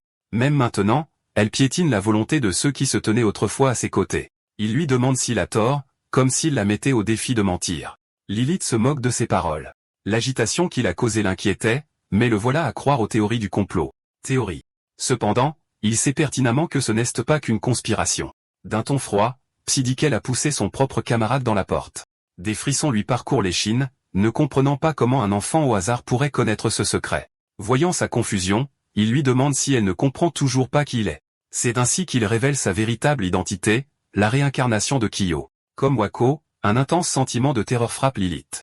Elle soutient que c'est impossible, mais cela s'est en fait produit. Il utilisait la magie du temps, le même pouvoir qu'il avait autrefois fait le traité de monstres. Compte tenu de ces récits étrangement précis, elle ne peut s'empêcher de commencer à croire. Cependant, le déni pur et simple l'emporte pour l'instant. Le jeune homme veut savoir ce que sa compagnie a fait en secret. S'il révèle cela au grand jour, sa réputation sera sûrement anéantie. La menace contre son empire énerve la PDG, mais il était la seule personne à avoir le droit d'être en colère. Il avait toutes les raisons d'être furieux, compte tenu de ce qui s'était passé 20 ans auparavant et de ce qu'il faisait maintenant. Foulant la haine et débordant de pouvoir, il refuse de lui pardonner. Malgré cela, elle parvient à retrouver sa confiance. Elle dit qu'il ne devrait pas la sous-estimer, surtout qu'il n'est plus dans son ancien corps. Maintenant qu'il a osé se montrer devant elle, elle le fera regretter, c'est certain. La femme saisit une lance montée et la fait tournoyer. Un seul coup fit s'écrouler le sol alors que l'arme émettait des ondes de choc magique. Psy résiste à l'attaque, mais est contraint de reculer. Se sentant victorieuse, elle se vante de la puissance de l'arme développée par son entreprise. Forgée à partir de matériaux de donjon, elle est plus résistante que n'importe quel autre métal. Pour montrer à quel point elle était vraiment tranchante, elle sauta haut pour frapper une fois de plus. Elle déchaîne un barrage de coups, d'estocades et de chocs, mais aucun ne touche, car son ancien chef les esquive tous sans difficulté. Bien qu'elle reste sans succès, elle se moque de lui parce qu'il ne fait rien d'autre qu'esquiver. Cela dit, elle sentait que quelque chose n'allait pas au fond d'elle et se demandait pourquoi ses attaques ne portaient pas du tout. Psy, d'un autre côté, comprenait le problème. Elle a été trop occupée à jouer les reines de l'entreprise, si bien que ses compétences en combat sont devenues négligées. Avec tout le temps qui s'était écoulé, elle n'était pas meilleure que Wako. Cela l'infurie plus que la pique envers son entreprise. Débordante de rage, elle surcharge l'arme et la lance sur lui. La lance empale la poitrine du jeune homme, et elle pousse un cri de joie en savourant sa victoire. Malheureusement, ce n'était qu'une simple illusion, et le vrai Psy apparaît sain et sauf derrière elle. Cela ne pouvait être que de la magie du vide, mais elle n'avait jamais entendu parler de rien de tel. Dans ce cas, elle n'a d'autre choix que d'achever les choses d'un dernier coup, alors elle déverse toute sa puissance restante dans la lance. Pour le faire taire une fois pour toutes, Lilith embrasa la lame et s'avança. Elle s'élança, visant directement la poitrine de sa cible. Malgré tous ses efforts, son attaque est arrêtée avec seulement 2 doigts qui maintiennent l'arme en place avec précision. C'était incroyable. Au final, c'était tout ce que ses pouvoirs pouvaient faire contre lui. Il réitère qu'elle est encore pire qu'il y a 2 décennies. Vu comment les choses tournent, elle n'a d'autre choix que d'utiliser son dernier recours. Elle courut en avant, mais pour une raison quelconque, elle dépassa le jeune homme sans attaquer. Le laissant confus, Lilith parvient à attraper la seringue sur son bureau. La compréhension lui vient tardivement, et il ne peut que regarder alors qu'elle s'injecte la drogue. Une déferlante de magie jaillit de son corps, débordant des effets de la substance. Elle était prête à aller si loin et à se transformer en monstre juste pour vaincre le plus puissant mage de son ère. À peine humaine, Lilith était certaine d'être maintenant imbattable. Au final, elle allait tenter de gagner en utilisant une drogue améliorant les performances. Se sentant sous-estimée, la PDG se vante de l'argent investi dans son développement. Ils ont récolté des matériaux trouvés uniquement dans les profondeurs des donjons et ont passé des années à affiner le sérum. Depuis qu'elle avait été témoin de son pouvoir inhumain, elle avait cherché à atteindre ce domaine. Maintenant, avec ses propres efforts, elle a trouvé le pouvoir qui les surpassera tous. Malgré sa fierté, Psy la trouve pathétique. La femme se vantait tant, malgré le fait de s'appuyer sur un pouvoir qui ne lui appartenait pas. Ces mots insultants transpercent son cœur. Il s'excuse d'interrompre son petit monologue, mais il était temps de mettre fin à leurs retrouvailles amères. Confiant en son état, elle accepte son défi et l'affronte de front. Comme un éclair violent, elle disparut de là où elle se tenait et atteignit le jeune homme en un instant. Cependant, ses poings ne font que briser les murs tandis qu'il manœuvre rapidement derrière elle.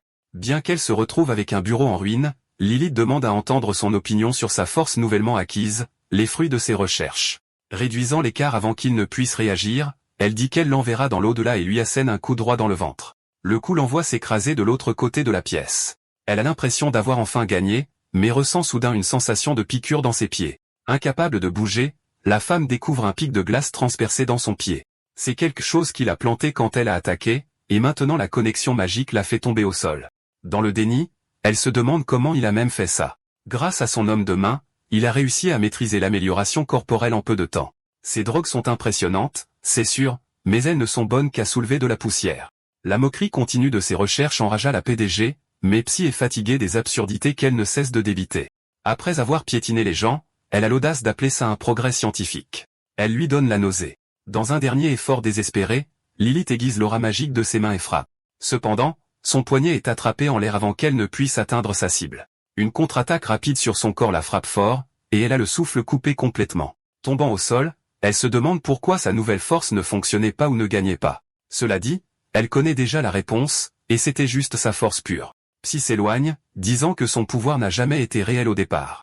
Plus tard, il émerge à l'extérieur du bâtiment de l'entreprise, qui fumait après son combat. Il est accueilli par Karine, et ils sont ravis de se voir sains et saufs. Des journalistes affluèrent soudainement, apparemment alertés par un appel anonyme. La jeune fille sait que c'était son camarade de classe, mais il l'écarte d'un rire. Maintenant, la vérité sur les crimes de l'entreprise est révélée. Les sujets de test sont en sécurité, et Lilith a tout perdu.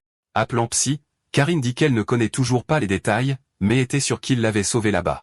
Ainsi, elle le remercie sincèrement et de tout son cœur. Ces mots le frappent comme une bouffée d'air frais. Il avait presque oublié, mais aider les autres était ce qui comptait le plus pour lui. Les nouvelles rapportent sur les expériences illégales menées par la compagnie de Lilith. Cela a été découvert après qu'un assaillant inconnu ait attaqué la Sainte du Pentagramme. Et comme elle montre des signes de trouble de la mémoire, l'identité de l'attaquant reste floue. Psy se demande comment les autres réagiront à la nouvelle, mais sa curiosité est vite apaisée. Nathan était soudain à l'écran, tenant une conférence de presse pour aborder l'incide. Son apparition déclenche une réaction chez le jeune homme. Il dit qu'il est venu délivrer un message au nom de tout le groupe.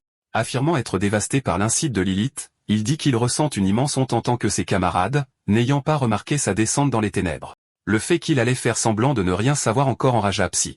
C'était exactement ce qu'ils ont fait il y a 20 ans, et ils n'ont pas changé d'un iota, mentant toujours sans sourciller, tout ça pour protéger leur réputation. Des gens comme Karine elle-même n'étaient même pas des sacrifices, mais des tremplins vers leur objectif. Il se souvient bien de Nathan. D'après la façon dont il a agi il y a 20 ans, il y a une forte possibilité qu'il ait été le cerveau de sa trahison. Bien sûr, il a toujours été une personne calculatrice et prudente. Décidant de son prochain mouvement, Psy prend son téléphone et passe un appel. Pendant ce temps, Claudia était dans une cathédrale, agenouillée et priant, tout en écoutant le rapport d'un de ses subordonnés. Confirmant le message, elle pria ensuite son Dieu et demanda à être guidée vers un avenir rempli de lumière. Au même moment, Angulf vit son entraînement interrompu car on lui annonça que la réunion du conseil allait commencer. Il laisse tomber le poids et dit qu'il sera là bientôt. Franchissant les sourcils, il maudit Lilith et se demande à quoi elle pensait. Quelque temps après, la réunion virtuelle du conseil se déroula comme prévu. Nathan prit la parole en premier, dirigeant et ouvrant officiellement le conseil des saints du pentagramme. Les saints du pentagramme tiennent leur réunion. Claudia confirme que l'agresseur a exposé les expériences illégales de Lilith. De son côté, il ne peut pas comprendre à quoi Lilith pensait, car elle a jeté le déshonneur sur leur nom. Nathan se lève et déclare que les expériences ont été menées par elle seule. Les autres n'avaient absolument aucune idée de ce qui se passait. Wako entend cela et comprend qu'il prévoit d'abandonner Lilith et de tout lui imputer. Il est sûr que, au moins, Nathan était au courant des expériences. Il semble un peu dérangé que les saints puissent abandonner Lilith si facilement. Il tourne ensuite son attention vers la lettre sur son bureau et retourne à suivre les ordres. Il informe le groupe qu'il a reçu une lettre scellée de la personne qui a attaqué Lilith. Nathan lui demande d'en lire le contenu. Wako ouvre la lettre, qui dit « Je suis revenu au monde présent de l'intérieur de la porte.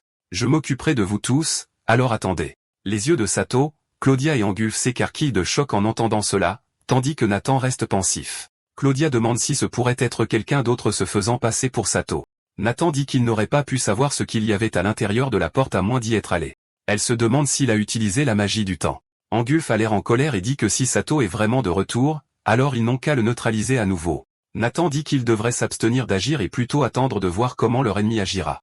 La réunion se termine et Angulf se lève et se dirige vers la fenêtre. Il pense à son ancien camarade et le voit avec colère, pensant que c'est la seule personne qu'il ne pardonnera jamais. De retour dans le bureau du directeur, Wako dit à Psy qu'il a suivi les instructions. Le jeune étudiant voit que Nathan est prudent. Pourtant, il sait qu'ils ne pourront pas rester inactifs longtemps. Il décide de frapper d'abord ceux dont il connaît déjà l'emplacement. Wako demande quelle est la prochaine étape. Psy dit qu'il n'a qu'à prendre des dispositions pour qu'il soit transféré dans une académie liée à Angulf, une tâche qui devrait être facile avec le programme d'études à l'étranger à court terme. Wako dit que Angulf n'est pas comme lui ou Lilith. Psy ne pourra trouver aucune mauvaise rumeur ou saleté sur lui. Il répond qu'il devrait quand même le voir face à face. Il dit ensuite qu'il laissera ça à Wako et raccroche. Il regarde l'horizon de la ville en soirée pour contempler un peu. Même si Angulf n'a rien fait d'illégal, cela ne change rien au fait qu'il l'a trahi il y a 20 ans.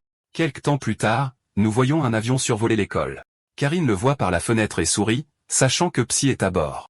Il atterrit bientôt à destination, et nous voyons Psy marcher à l'aéroport. Il sort et admire la vue de l'Allemagne, qu'il visite pour la première fois. Il vérifie son téléphone, ayant déjà vérifié le lien entre l'académie de ce pays et Angulf. Il utilisera l'académie allemande pour se rapprocher de sa proie. Il décide de se diriger vers l'académie, mais s'arrête ensuite et remarque quelque chose.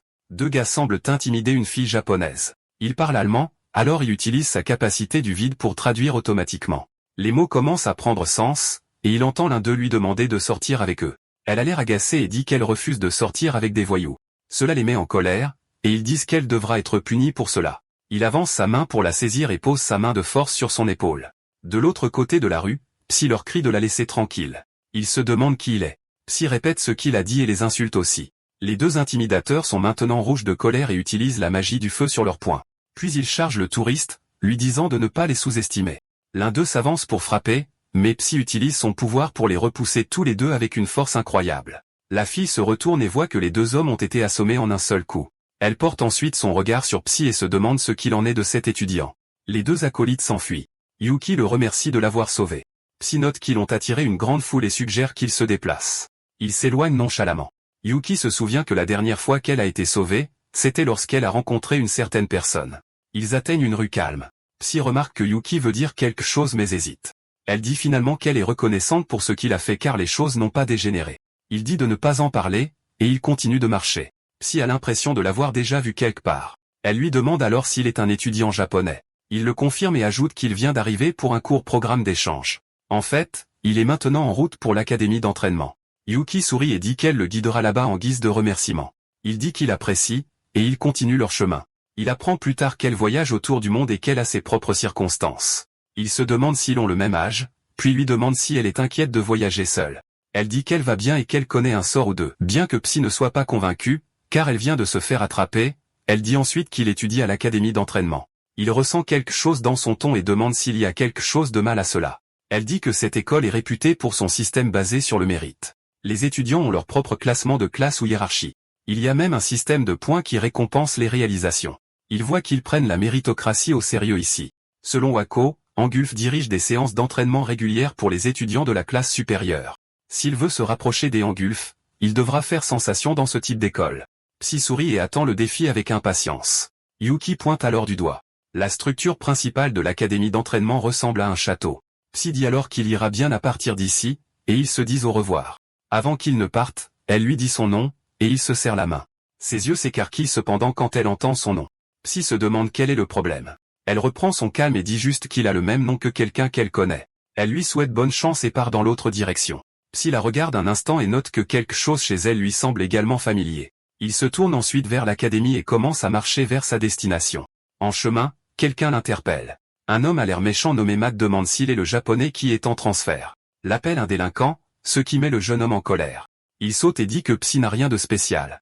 Matt s'approche de lui et dit qu'il va lui offrir une petite cérémonie de bienvenue. Psy n'arrive pas à croire qu'ils doivent faire face à cela juste après son arrivée. Il se souvient de ce que Yuki a dit et se dit que Matt veut l'évaluer lors d'un duel. Psy accepte, et Matt recule un peu pour se mettre en position. Il utilise alors son pouvoir pour faire léviter des roches et les lance sur Psy. Le transfert japonais dévie facilement les pierres et les envoie au sol. Le visage de Matt se remplit soudain de peur. Psy dit que la quantité était bonne, mais la puissance était faible. Il invoque alors un morceau de terre ardent dans sa main. Il dit que si l'on doit utiliser la magie de la terre, alors on devrait au moins la rendre aussi puissante. Il tire le projectile au-delà de Matt, frappant le mur derrière lui. Matt regarde les dégâts causés et est stupéfait. Il porte son regard sur Psy et se demande qui est ce type. Ailleurs, Yuki est au téléphone avec Claudia. Elle dit qu'elle a réussi à prendre contact avec Psy et restera en Allemagne pour observer la cible. À l'académie d'entraînement de Lanzig, Psy reçoit sa carte d'identité officielle. Il peut maintenant entrer dans les donjons locaux. Il scanne sa carte d'identité et voit qu'elle est légèrement différente des japonaises. Il voit qu'il a 0 point et se dit que ce doit être le système de points dont il a entendu parler. Il suivra ses explorations de donjons et ses performances. Il le met dans sa poche et décide de se diriger vers un donjon puisqu'il n'a pas cours aujourd'hui. Matt l'observe de loin et semble curieux. Psy arrive à la porte et sait qu'il doit monter en grade pour se rapprocher des Angulf.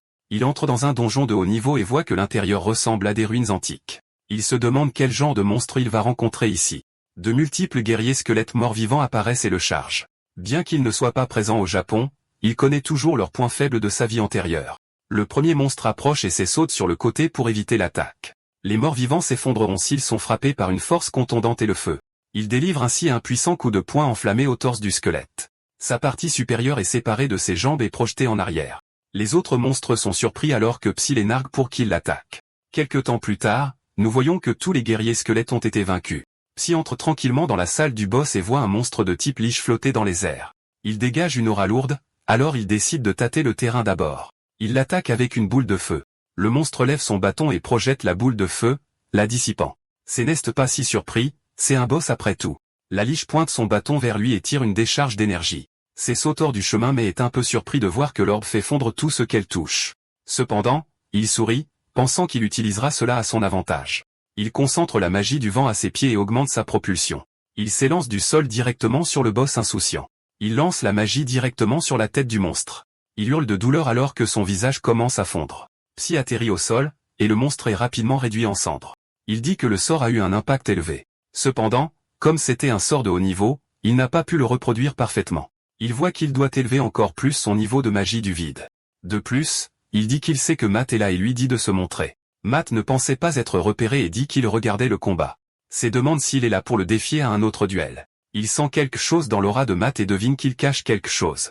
Matt dit qu'il va clarifier les choses une bonne fois pour toutes. Il s'approche, l'air de vouloir se battre. Se prépare au combat et se demande s'il est un autre améliorateur comme Lei. Matt tombe alors soudainement à genoux et supplie d'être le disciple du nouvel étudiant. Ne s'attendait pas à cela et se demande s'il y a une arrière-pensée. Il se demande aussi ce qu'il en est de la tasse dans la main de Matt. Matt dit qu'il a entendu dire que vous passiez des tasses pour montrer du respect. Se demande si le gars est juste stupide. Matt dit qu'il est attiré par la force du jeune homme et supplie qu'on lui enseigne la magie. Il dit que le combat qu'il a vu était incroyable et se sent stupide d'avoir toujours cherché la bagarre. Est un peu agacé, car les choses vont se compliquer un peu. Soudain, il sent quelque chose et pose une main sur l'épaule de Matt. Il le tire ensuite hors du chemin avant qu'un énorme monstre n'émerge du sol. Matt est stupéfait tandis que voit que c'est le vrai boss final. Il se prépare à affronter ce nouvel ennemi pendant que Matt reste au sol. Matt est terrifié par le boss, disant qu'il a vu dans le manuel que c'est le dragon squelette qui a anéanti tout un village il y a des lustres et que Angulf des saints du pentagramme n'a que de justesse réussi à le vaincre. S'avance vers le monstre et Matt pense qu'il est fou. Psy lui dit de se détendre tout en le corrigeant, affirmant que ce n'est pas Angulf qui l'a tué. Ça agace Asia que les saints du pentagramme gardent ses victoires en tant que Sato secrète. Il rit de la lâcheté de ses anciens compagnons de groupe. Le monstre essaie de l'écraser avec son énorme patte, mais il recule rapidement avant qu'il ne puisse le faire. Psy reconnaît, d'après la puissance de la frappe, qu'il est bien plus puissant qu'il y a 20 ans. Il saute au-dessus du monstre en utilisant la magie du feu comme propulsion, puis le frappe d'un coup de poing imprégné de feu qui brise sa tête en morceaux. Matt applaudit énergiquement sa victoire, mais Psy l'avertit que ce n'est pas encore terminé. Le monstre régénère sa tête. Psy informe Matt que l'endurance d'un dragon squelette est élevée parmi les monstres morts-vivants et que seule une magie exceptionnellement puissante peut le vaincre. Le dragon hurle et balance sa queue sur eux. Ils parviennent à se baisser et à esquiver. La queue essaie de frapper à nouveau, mais il l'évite une fois de plus. Matt s'inquiète que tout ce que puisse faire à ce stade soit de se défendre. Essaie de concentrer son imagination pour conjurer un nouveau sort. Le monstre déchaîne son souffle d'énergie sur lui en plein milieu. Matt court vers seulement pour être stupéfait de voir que attrape le dragon par la gueule, l'empêchant de bouger. Serre plus fort puis libère son sort qui gèle tout le corps du monstre, l'empêchant de bouger. Matt est heureux de voir que l'homme qu'il a choisi de suivre est incroyable. Ils sortent du donjon, Matt appelant joyeusement son maître. Voit sur sa carte d'étudiant qu'il a accumulé beaucoup de points du donjon. Il demande à Matt combien de points sont nécessaires pour les classements de classe. Matt l'informe qu'il a besoin de 10 000 points pour monter de classe. Il l'informe également qu'il est dommage que les points de donjon soient à taux fixe, ce qui signifie que le dragon squelette n'a pas ajouté de points. Regarde à nouveau sa carte d'identité et voit qu'il n'a recueilli que 500 points et calcule qu'il doit explorer des donjons 600 fois juste pour se qualifier pour être promu. Il accepte simplement que cela prendra un certain temps avant qu'il puisse accéder à la classe spéciale. Matt lui dit qu'il existe un moyen de recueillir des points rapidement. Psy exige qu'il lui dise d'une manière intimidante qui effraie Matt. Matt l'informe du festival Céleste Sublime qui se tiendra dans un mois et qu'il s'agit d'un événement où les étudiants s'affrontent directement sur des défis. Le vainqueur remportera la somme énorme de 20 000 points. Est immédiatement intéressé, car il y voit une opportunité de rattraper Angulf en un seul mouvement. Il jure de décrocher la première place au festival Céleste Sublime. Un mois plus tard, de nombreux étudiants se sont rassemblés pour l'événement du festival Céleste Sublime. Réfléchi à la façon dont il doit accumuler suffisamment de points pour atteindre le sommet afin de se rapprocher des Angulf. L'annonceur dit à tout le monde que la mission de l'événement est de revendiquer la pierre précieuse au sommet d'une tour. Il dit que peu importe la méthode qu'il utilise pour atteindre le sommet de la tour, tout est permis. Sourit en voyant que le jeu ressemble exactement à ce que ferait une académie méritocratique. Matt se motive en frappant l'air. C'est se sent chanceux que quelqu'un comme Matt se soit dévoué à lui dès qu'il y a eu un concours par équipe de 2. Yuki retrouve Sei et lui dit qu'elle est juste venue le voir briller. Matt taquine en disant qu'elle est la petite amie de Sei, ce qui lui vaut un coup sur la tête de la part de son maître. La foule porte soudain toute son attention sur la scène en voyant que Angulf est apparu, le voyant simplement dans le soupir de la rage. Angulf dit au responsable de l'école qu'il est curieux de savoir s'il y a un œuf d'or qui n'attend qu'à éclore parmi les étudiants. L'annonceur dit aux étudiants d'entrer dans la tour, ce qu'ils font. Ils voient qu'il n'y a que des escaliers menant au sommet. Au moment où Matt s'apprête à monter, un monstre loup-garou apparaît pour bloquer le chemin. Avant que Matt ne s'en rende compte, Sei a déjà frappé le loup au visage avec un coup de poing enflammé. Le loup-garou tombe instantanément, alors Sei dit à Matt qu'ils doivent bouger. Les spectateurs de l'extérieur peuvent suivre les progrès de Sei via d'énormes écrans de surveillance dans la zone de golf, et les étudiants sont impressionnés par la force de Sei. Matt et d'autres concurrents abattent des monstres loups avec beaucoup d'efforts. Matt dit qu'il n'est pas encore fatigué, pourtant il allait et avance lentement en essayant de suivre Sei dans les escaliers. Sei sent soudain un danger. Les escaliers devant lui et Matt explosent alors. Il s'avère que les étudiants devant eux ont fait exploser les escaliers avec de la magie de feu pour créer un grand fossé, afin qu'ils ne puissent pas les suivre. Matt les insulte, mais les étudiants font comme s'ils ne l'entendaient pas pour l'énerver davantage.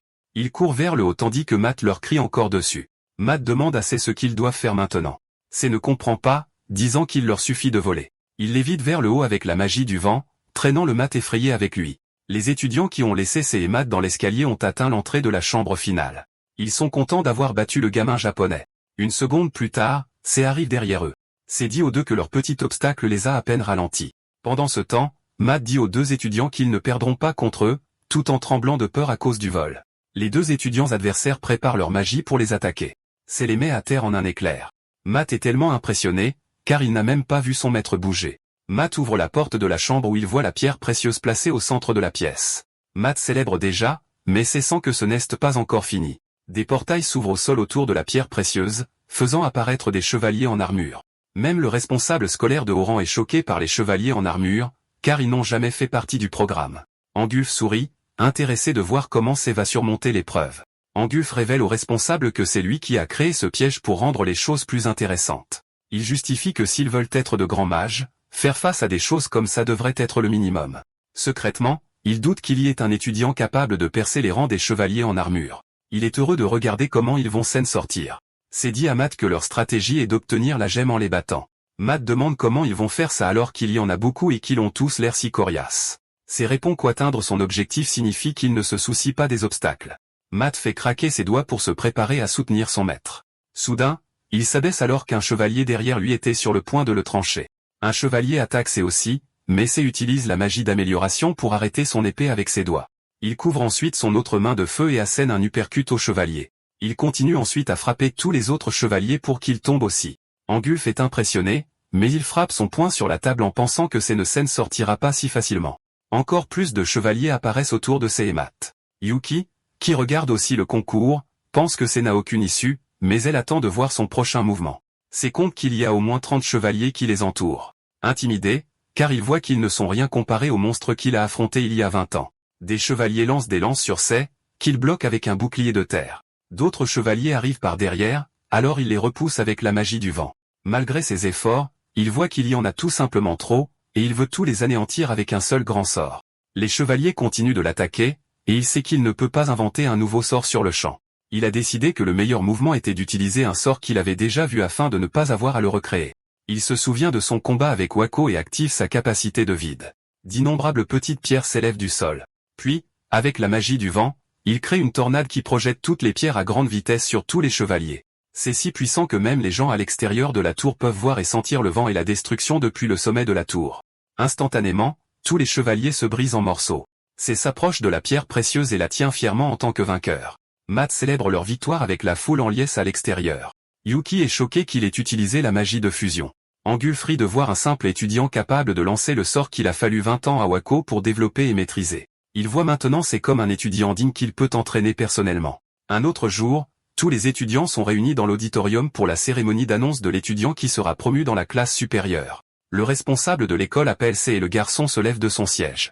La foule parle de son impression face à lui pendant que Sei marche vers la scène. Matt est si fier de voir son maître faire l'objet de tant de discussions. Le responsable de l'école annonce la cérémonie des brassards et qu'un invité spécial y participera. Angulf arrive sur scène, choquant le public. Le voir fait bouillir si. Angulf va voir C et lui dit qu'il a été divertissant pendant le festival céleste sublime. C répond qu'il est honoré. Alors que Angulf lui tend son brassard, l'homme murmure également assez de venir à son domaine ce soir. Matt se demande ce que l'homme vient de dire à son maître. Angulf salue le public puis s'en va. Cela revient au fait qu'il n'a aucune idée de ce que Angulf complote. Plus tard, Psy se dirige vers le domaine des Angulf où le majordome le salue. Psy n'arrive toujours pas à comprendre de quoi Angulf veut parler et s'inquiète si l'homme a déjà découvert qu'il est Cedo. Il maudit de ne pas avoir eu plus de temps pour se préparer à le combattre. Le majordome guide C vers la salle à manger où Angulf et un festin l'attendent déjà. Angulf lui demande de s'asseoir. Après le repas, Angulf lui parle de sa performance spectaculaire pendant le festival, surtout lors de sa bataille au dernier étage. Angulf lui demande d'un ton intimidant ce qu'il cache. C'est ce temps, se demandant s'il sait déjà qui il est. Il se calme en réalisant qu'il pourrait simplement sonder pour quelque chose. Angulf demande comment il a pu utiliser la magie de fusion qu'il a fallu 20 ans à Wako pour créer. C sourit maintenant qu'il sait qu'il est juste curieux de ses capacités. Il dit à l'homme que Wako l'a entraîné au Japon et qu'il était un si bon professeur qu'il l'a appris tout de suite. Angulf est satisfait de sa réponse et réplique qu'il a bien maîtrisé la technique. Il conseille au garçon de ne pas abuser de son pouvoir, sinon il finira comme Sato. Angulf continue de raconter comment Sato a concocté un plan tordu il y a 20 ans pour faire sortir tous les monstres du donjon afin d'anéantir ses propres alliés et le reste de l'humanité. Il continue en disant que le complot de Sato a été mis en œuvre avant sa mort et que ce sont les saints du pentagramme qui ont réussi à l'arrêter. C serre le poing, essayant de toutes ses forces de contenir sa rage en réaction au mensonge. Pourtant, au fond de lui, il ne veut pas laisser passer ça. Calmement, C répond qu'il n'utilisera son pouvoir que pour combattre le mal et qu'il fera tout ce qui est en son pouvoir pour être le plus fort des êtres vivants. Ces mots le font briller aux yeux des Angulf. Il dit au garçon qu'il continue de l'impressionner. Angulf dit qu'il récompensera son esprit en étant son partenaire d'entraînement lors du prochain cycle. C répond qu'il serait honoré de l'affronter. Plus tard, tandis que C rentre chez lui dans les rues, il réfléchit à la façon dont il mettra tout en œuvre pour écraser Angulf lors de la bataille simulée afin de régler ses 20 ans de rancune. L'entraînement périodique pour la classe spéciale est sur le point de commencer. Les étudiants parlent de leur jalousie à l'idée que les autres vont voir Angulf, souhaitant qu'il les entraîne aussi. Pendant ce temps, Psy affiche un regard intimidant. Enfin, il peut régler ses comptes avec Angulf lors de leur prochaine bataille simulée pendant l'entraînement d'aujourd'hui. Pour Angulf, il s'agit probablement juste de donner une leçon rapide à un enfant curieux, mais ce n'est pas le cas pour lui. Il jure d'écraser cet homme complètement et de lui faire regretter de l'avoir trahi il y a 20 ans. Plus tard, sur le terrain de l'école, l'entraînement périodique commence. Angulf arrive et prononce son discours aux étudiants spéciaux tout en gardant les yeux sur Psy. Il mentionne qu'il a décidé de pimenter les choses avec un match d'entraînement. Nerveux, tous les étudiants allaient à cette annonce. Voyant leur visage choqués, le directeur leur assure qu'il a déjà choisi son adversaire et que c'est, puis laisse le garçon s'avancer. Pendant ce temps, dans les gradins, l'ami de C, Matt, observe, reconnaissant d'avoir séché les cours car quelque chose d'excitant se passe. Il remarque alors que la fille du festival céleste sublime est également là pour regarder le combat. Il suppose qu'il se passe quelque chose entre son maître et la fille et sourit à cette pensée. Yuki sent son regard mais choisit de l'ignorer. Elle se concentre juste sur le combat qui est sur le point de se produire en dessous, curieuse de voir comment ça va se dérouler. Tout en évaluant son adversaire, C se rappelle que Angulf est dans une ligue différente des autres membres des saints du pentagramme. Cet homme est l'un des combattants les plus coriaces parmi eux.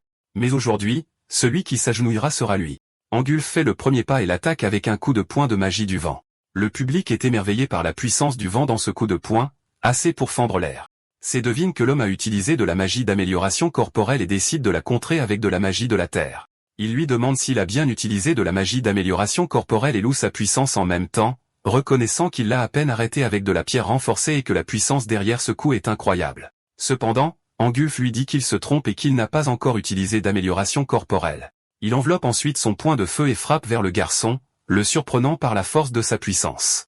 C est repoussé, choquant son ami. Le directeur est ravi que son adversaire ait pu égaler son attaque après avoir vu le garçon s'échapper avec la magie du vent. Le garçon a des instincts vifs, mais leur combat n'est pas encore terminé, et le vieil homme est déterminé à gagner. Angulf attaque une fois de plus, et C l'évite de justesse. Se sentant menacé, il décide de ne plus se retenir et s'arrête pour contre-attaquer. Il se concentre pour former l'énergie dans ses mains. Depuis les gradins, Yuki reconnaît le mouvement comme étant le même qu'il a utilisé pendant le festival sublime. Le garçon déchaîne sa puissance prodigieuse vers le directeur qui tente d'y résister jusqu'au bout. Il est impressionné que l'homme ait survécu à l'attaque indemne et reconnaît qu'il est devenu plus fort même après 20 ans. Angulf est également impressionné, déclarant qu'à partir de maintenant, il ne se retiendra pas. À ce moment-là, une aura écrasante émane de lui, intimidant un peu C. Il sourit à son adversaire, prêt à continuer le combat. C'est est impressionné que son ancien coéquipier ait pu créer un sort unique que personne ne connaissait depuis 25 ans. Il est ravi de continuer le combat et de tester à quel point l'homme devant lui est devenu fort. Il lance une autre magie de la terre, mais cette fois, elle couvre une vaste zone, ce qui rend difficile pour son adversaire de l'esquiver. Angulf fait de son mieux pour l'éviter.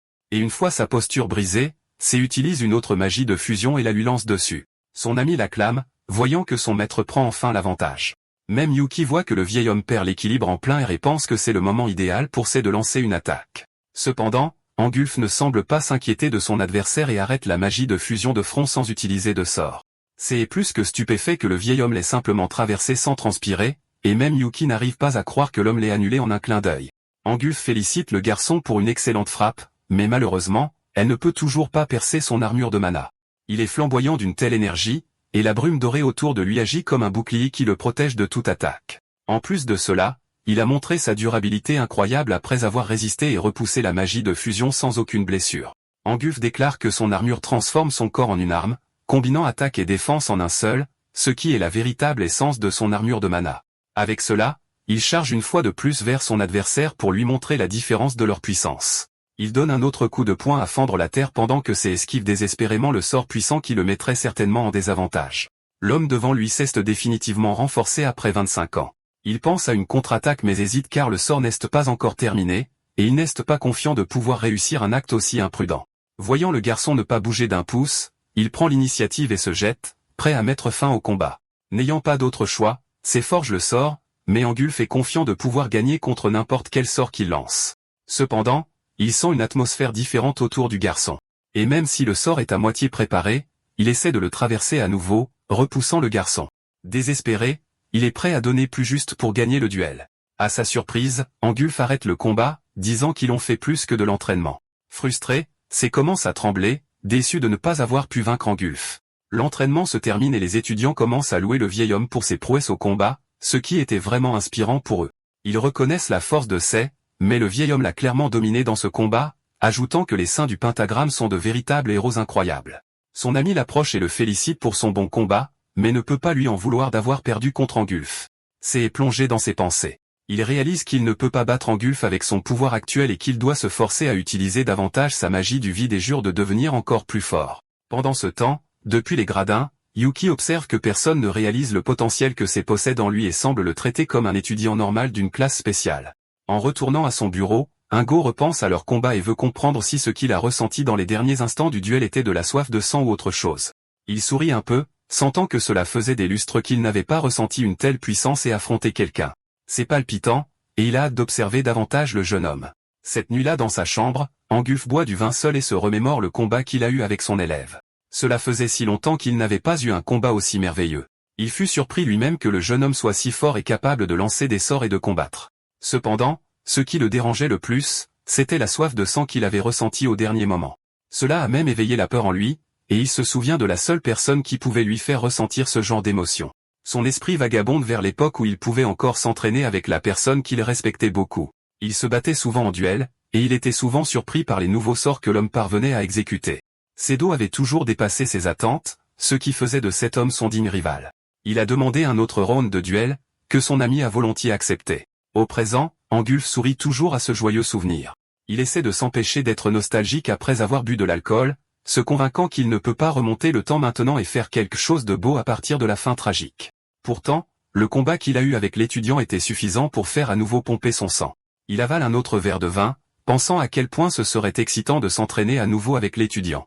Pendant ce temps, Psy est profondément dans la forêt et cherche un endroit où il avait l'habitude de s'entraîner. Quelques instants plus tard, il trouve le donjon parfait pour son entraînement. Il reconnaît le fait qu'il n'est plus à la hauteur de son vieil ami. Et s'il veut se venger et gagner contre lui, il doit s'entraîner intensément à partir de maintenant. Il fait son premier pas à l'intérieur de la grotte et ressent immédiatement le champ de gravité qui rend ses pas plus difficiles. Repensant à la force des coups de poing des Angulf, il réalise qu'il devrait privilégier le renforcement de son corps afin de pouvoir encaisser un coup de poing du vieil homme. Une fois qu'il pourra se battre de front, il pourra utiliser le sort sur lequel il travaille et remporter la victoire contre Angulf. Il arrive à la partie du donjon où les bêtes sont rassemblées et se prépare à un combat difficile. 3 jours plus tard, Yuki trouve étrange que Sei ne soit pas rentré à son dortoir depuis le combat. Elle voit alors Matt se promener dans le couloir, agacé et ennuyé que son maître ne soit pas là pour le divertir. Il voit alors la fille et la reconnaît comme l'une des fans de son maître. Il se redresse immédiatement, et lorsqu'on lui demande où se trouve son maître, il répond qu'il n'est pas sur lui-même, mais il a entendu dire qu'il était parti s'entraîner dans la forêt de l'Est. En entendant cela, Yuki se retourne immédiatement et court dans l'autre direction, remerciant le garçon, qui pense qu'elle est vraiment une fan dévouée. Plus tard, Yuki arrive à la forêt où Sei a été vue pour la dernière fois. Elle se demande comment le garçon a pu connaître le donjon caché et réalise qu'il n'y a qu'une seule raison. Cela semble impossible, mais c'est pourrait être Sato. Il y a environ un mois, elle a reçu un ordre secret, celui d'enquêter sur toute personne qui pourrait être Sato déguisée, et Sei était sur cette liste. Elle se demande si elle suit la bonne personne. Voulant atteindre sa cible, elle entre dans le donjon et se souvient qu'il est toujours aussi brutal qu'avant, lorsqu'elle y avait été envoyée pour une autre mission. Cachée derrière les cristaux de la grotte, elle sent que son aura est devenue complètement différente, qu'il a éliminé presque tous les monstres à l'intérieur seul. Sa transformation dépasse tout ce qu'elle avait imaginé, et elle commence à ressentir de la terreur. À l'extérieur de la grotte, elle rend compte à sa maîtresse des progrès de Sei, ajoutant que s'il continue son entraînement intense, il atteindra éventuellement la force des Angulf. La femme à l'autre bout demande s'il y a une chance que le garçon soit Sedo. Yuki marque une pause et confirme que la possibilité est très élevée. La femme rit et raccroche l'appel, s'adressant finalement aux fanatiques devant elle.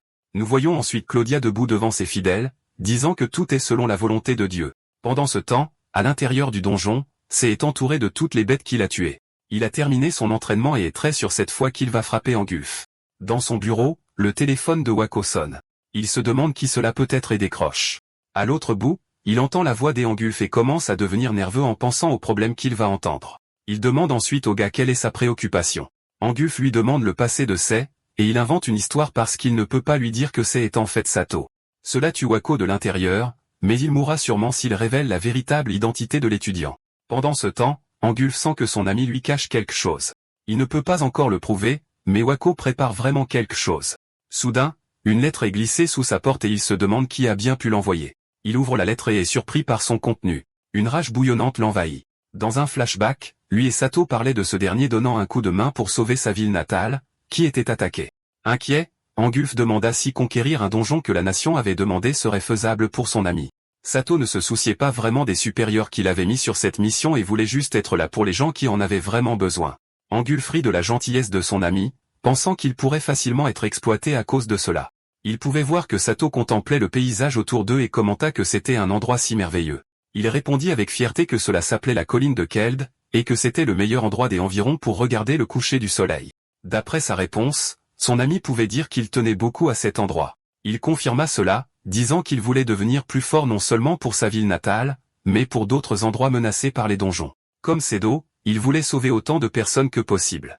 Il fut surpris quand Sato promit de faire équipe avec lui, car il avait décidé de s'endurcir. Après leur promesse de travailler ensemble, ils se retrouvaient sur la colline pour repousser leurs limites dès qu'il avait du temps libre. Cependant, un jour, il rentra chez lui pour trouver sa ville natale réduite en cendres, et au milieu se tenait son ami de confiance, Sato. Les mains tremblantes, il jura qu'il n'impliquerait pas les autres saints du pentagramme dans sa vengeance, et qu'il serait celui qui en finirait avec Sato. Pendant ce temps, Psy est de retour à l'académie après son entraînement intensif. Il est plongé dans ses pensées concernant le prochain entraînement périodique, qui doit avoir lieu dans une semaine. Il a hâte de se battre en duel avec Angulf à nouveau, et cette fois, il gagnera définitivement. Juste à ce moment-là, il entend la voix de Matt à l'autre bout du couloir. Il voit le garçon si enthousiaste à l'idée de le revoir. Remarquant que Matt est pressé de le rejoindre, il lui demande ce qui est si important. Le garçon lui tend alors une lettre du directeur, et il la lit immédiatement. Une vague de choc l'envahit. Il froisse le papier et sort, laissant Matt confus par sa réaction. Pendant ce temps, Yuki les surveille de loin. À quelle île, Angulf attend patiemment c'est jusqu'à ce qu'il arrive. Le directeur révèle qu'il connaît déjà sa véritable identité, et qu'il l'a appelé là pour régler leur compte une fois pour toutes et pour finalement le tuer. Submergé de dégoût, Sei répond la même chose, voulant anéantir l'ami en qui il avait le plus confiance. Alors qu'il se prépare au combat imminent, Sei demande comment Angulf a découvert qu'il était Sato. L'homme refuse de répondre à sa question et disculpe les saints du pentagramme de ses plans, disant que ce combat relève de sa vendetta personnelle contre lui. Se souvenant du passé, il serre les dents et jure qu'il ne lui pardonnera jamais. Sei répond de même, reflétant sa colère. Angulf commence à activer son armure et réitère que son armure de mana bloque tout type d'attaque, qu'elle soit physique ou magique. Avec cela, il assure à son ennemi qu'il n'a aucune chance de gagner et donne un coup de poing assez fort pour brûler toute une forêt. Il anticipe ce que Psy va faire puisque lors de la dernière bataille simulée, tout ce qu'il pouvait faire était d'esquiver. Et si c'est toujours le cas, il prévoit de lancer une autre onde de choc. Mais il est surpris qu'il charge de front et annule son attaque avec un coup de poing tout aussi puissant. L'impact de leurs attaques provoque une explosion. C est frustré que son coup de poing n'ait même pas atteint son adversaire. Pendant ce temps, Angulf réalise que quelque chose a changé avec les attaques du garçon, elles sont devenues plus dures qu'avant. Il réalise aussi qu'il s'est beaucoup entraîné et est stupéfait quand il lui apparaît que son armure de mana a été copiée et utilisée contre lui. Il qualifie son ennemi de pathétique et déclare qu'il a compris que sa magie du vide consiste à copier les sorts des autres. Bien qu'il l'ait maîtrisé, Angulf lui fait remarquer qu'une imitation n'est qu'une imitation et une astuce bon marché, et que la magie ne l'affectera pas. Avec le recul, il admet qu'il admirait C, mais à présent, il n'est plus le même qu'il était. De plus, le garçon ne brisera jamais son armure de mana. Frustré, C explique que sa magie du vide ne consiste pas seulement à copier. Pour mieux le montrer, il l'imagine dans sa tête et essaie de le manifester. Le directeur soupçonne que ce doit être le mouvement qu'il a tenté à la fin de la bataille simulée, qui ressemble à son coup ultime.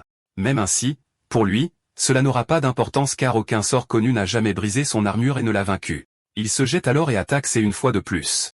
Cependant, à son grand étonnement, son armure est transpercée par la contre-attaque du garçon. À cause de cela, il est blessé et stupéfait par ce qui s'est passé. Psy déclare que la magie du vide ne consiste pas seulement à copier et brandit une épée de flamme, ce qui déconcerte encore plus son ennemi. Il établit que la véritable essence de la magie du vide est la création par l'imagination et le fait de sentir sa puissance couler dans ses veines. Angulf est choqué de réaliser que le garçon vient de créer une épée flamboyante à partir de son imagination. C confirme cela et souligne que sa lame est spécialement conçue pour percer son mana et qu'elle n'existe nulle part ailleurs. Donc, cela signifie seulement que c'est sa magie originale. Angulf serre le poing de colère, pensant comment l'épée de flamme a pu traverser son armure de mana et le blesser. Le voyant si confus, Psy explique que son armure n'est pas aussi impénétrable qu'elle le semble et qu'elle ne peut pas vraiment bloquer toutes les attaques et déclare qu'il y a un point faible dans sa magie. Il expose que son attribut de magie convertit le mana en métal et que le métal n'est pas vraiment impénétrable. Surpris de la façon dont il a découvert cela, Angulf demande comment il a percé le secret de son sort. C souligne qu'il vient de l'utiliser sur l'homme il y a quelques instants, et pour qu'il puisse reproduire le sort, il doit comprendre comment il est créé. Il a donc forgé une lame de flamme à très haute température qui peut faire fondre le métal. Angulf est à court de mots. Il n'arrivait pas à croire que quelque chose ait enfin vaincu son armure de mana, qui avait repoussé d'innombrables sorts. Il se demande à quel point il fait chaud pour qu'il puisse faire fondre son armure. Il pousse l'homme à accepter qu'il ne peut plus arrêter les attaques. Serrant les dents de colère, Angulf lui dit de ne jamais sous-estimer sa puissance parce qu'il n'a pas encore gagné et que leur combat ne fait que commencer. Il charge ensuite vers C qui bloque instantanément son attaque avec son épée. L'impact crée une énorme explosion qui propulse Angulf en arrière. Voyant la frustration de son ennemi, il explique qu'il peut lire ses mouvements maintenant qu'il est ému. Il lui dit qu'il n'a pas changé et reste prévisible chaque fois qu'il est dans un état d'accablement. Comme sur commande, il est provoqué et attaque C sans réfléchir. Le garçon esquive son attaque, mais Angulf est tellement plongé dans sa colère qu'il ne voit aucun sens. Il bout de rage, accusant C d'avoir réduit sa patrie en cendres il y a 20 ans. C est choqué d'entendre cela de sa part, mais choisit d'abord d'éviter son attaque, lui lançant un écran de fumée pour l'aveugler lors de sa prochaine attaque. Le directeur est choqué que la prochaine chose qu'il sache, une épée soit pointée sur sa gorge. Il n'ose pas bouger, car une seule mauvaise décision lui coûterait la vie. À ce stade, il demande à C pourquoi il l'a trahi.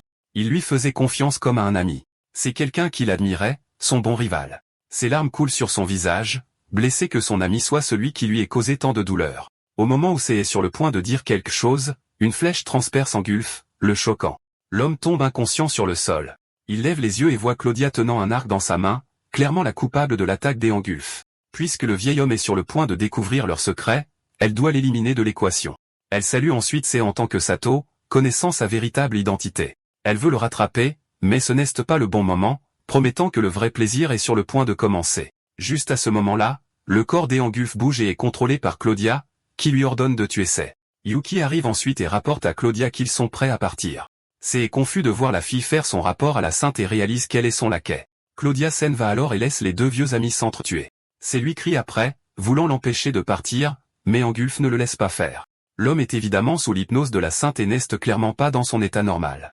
Il sait que l'hypnose est puissante car il l'a déjà utilisée sur le laquais de Wako et l'a simplement copié de la magie d'hypnose originale de Claudia. Si c'est ce qu'elle a utilisé contre Angulf, ce sera vraiment difficile à gérer. Cependant, il n'a pas d'autre choix que de persévérer. Il se dit de s'en tenir à son plan initial, lire ses mouvements et contrer toutes ses attaques.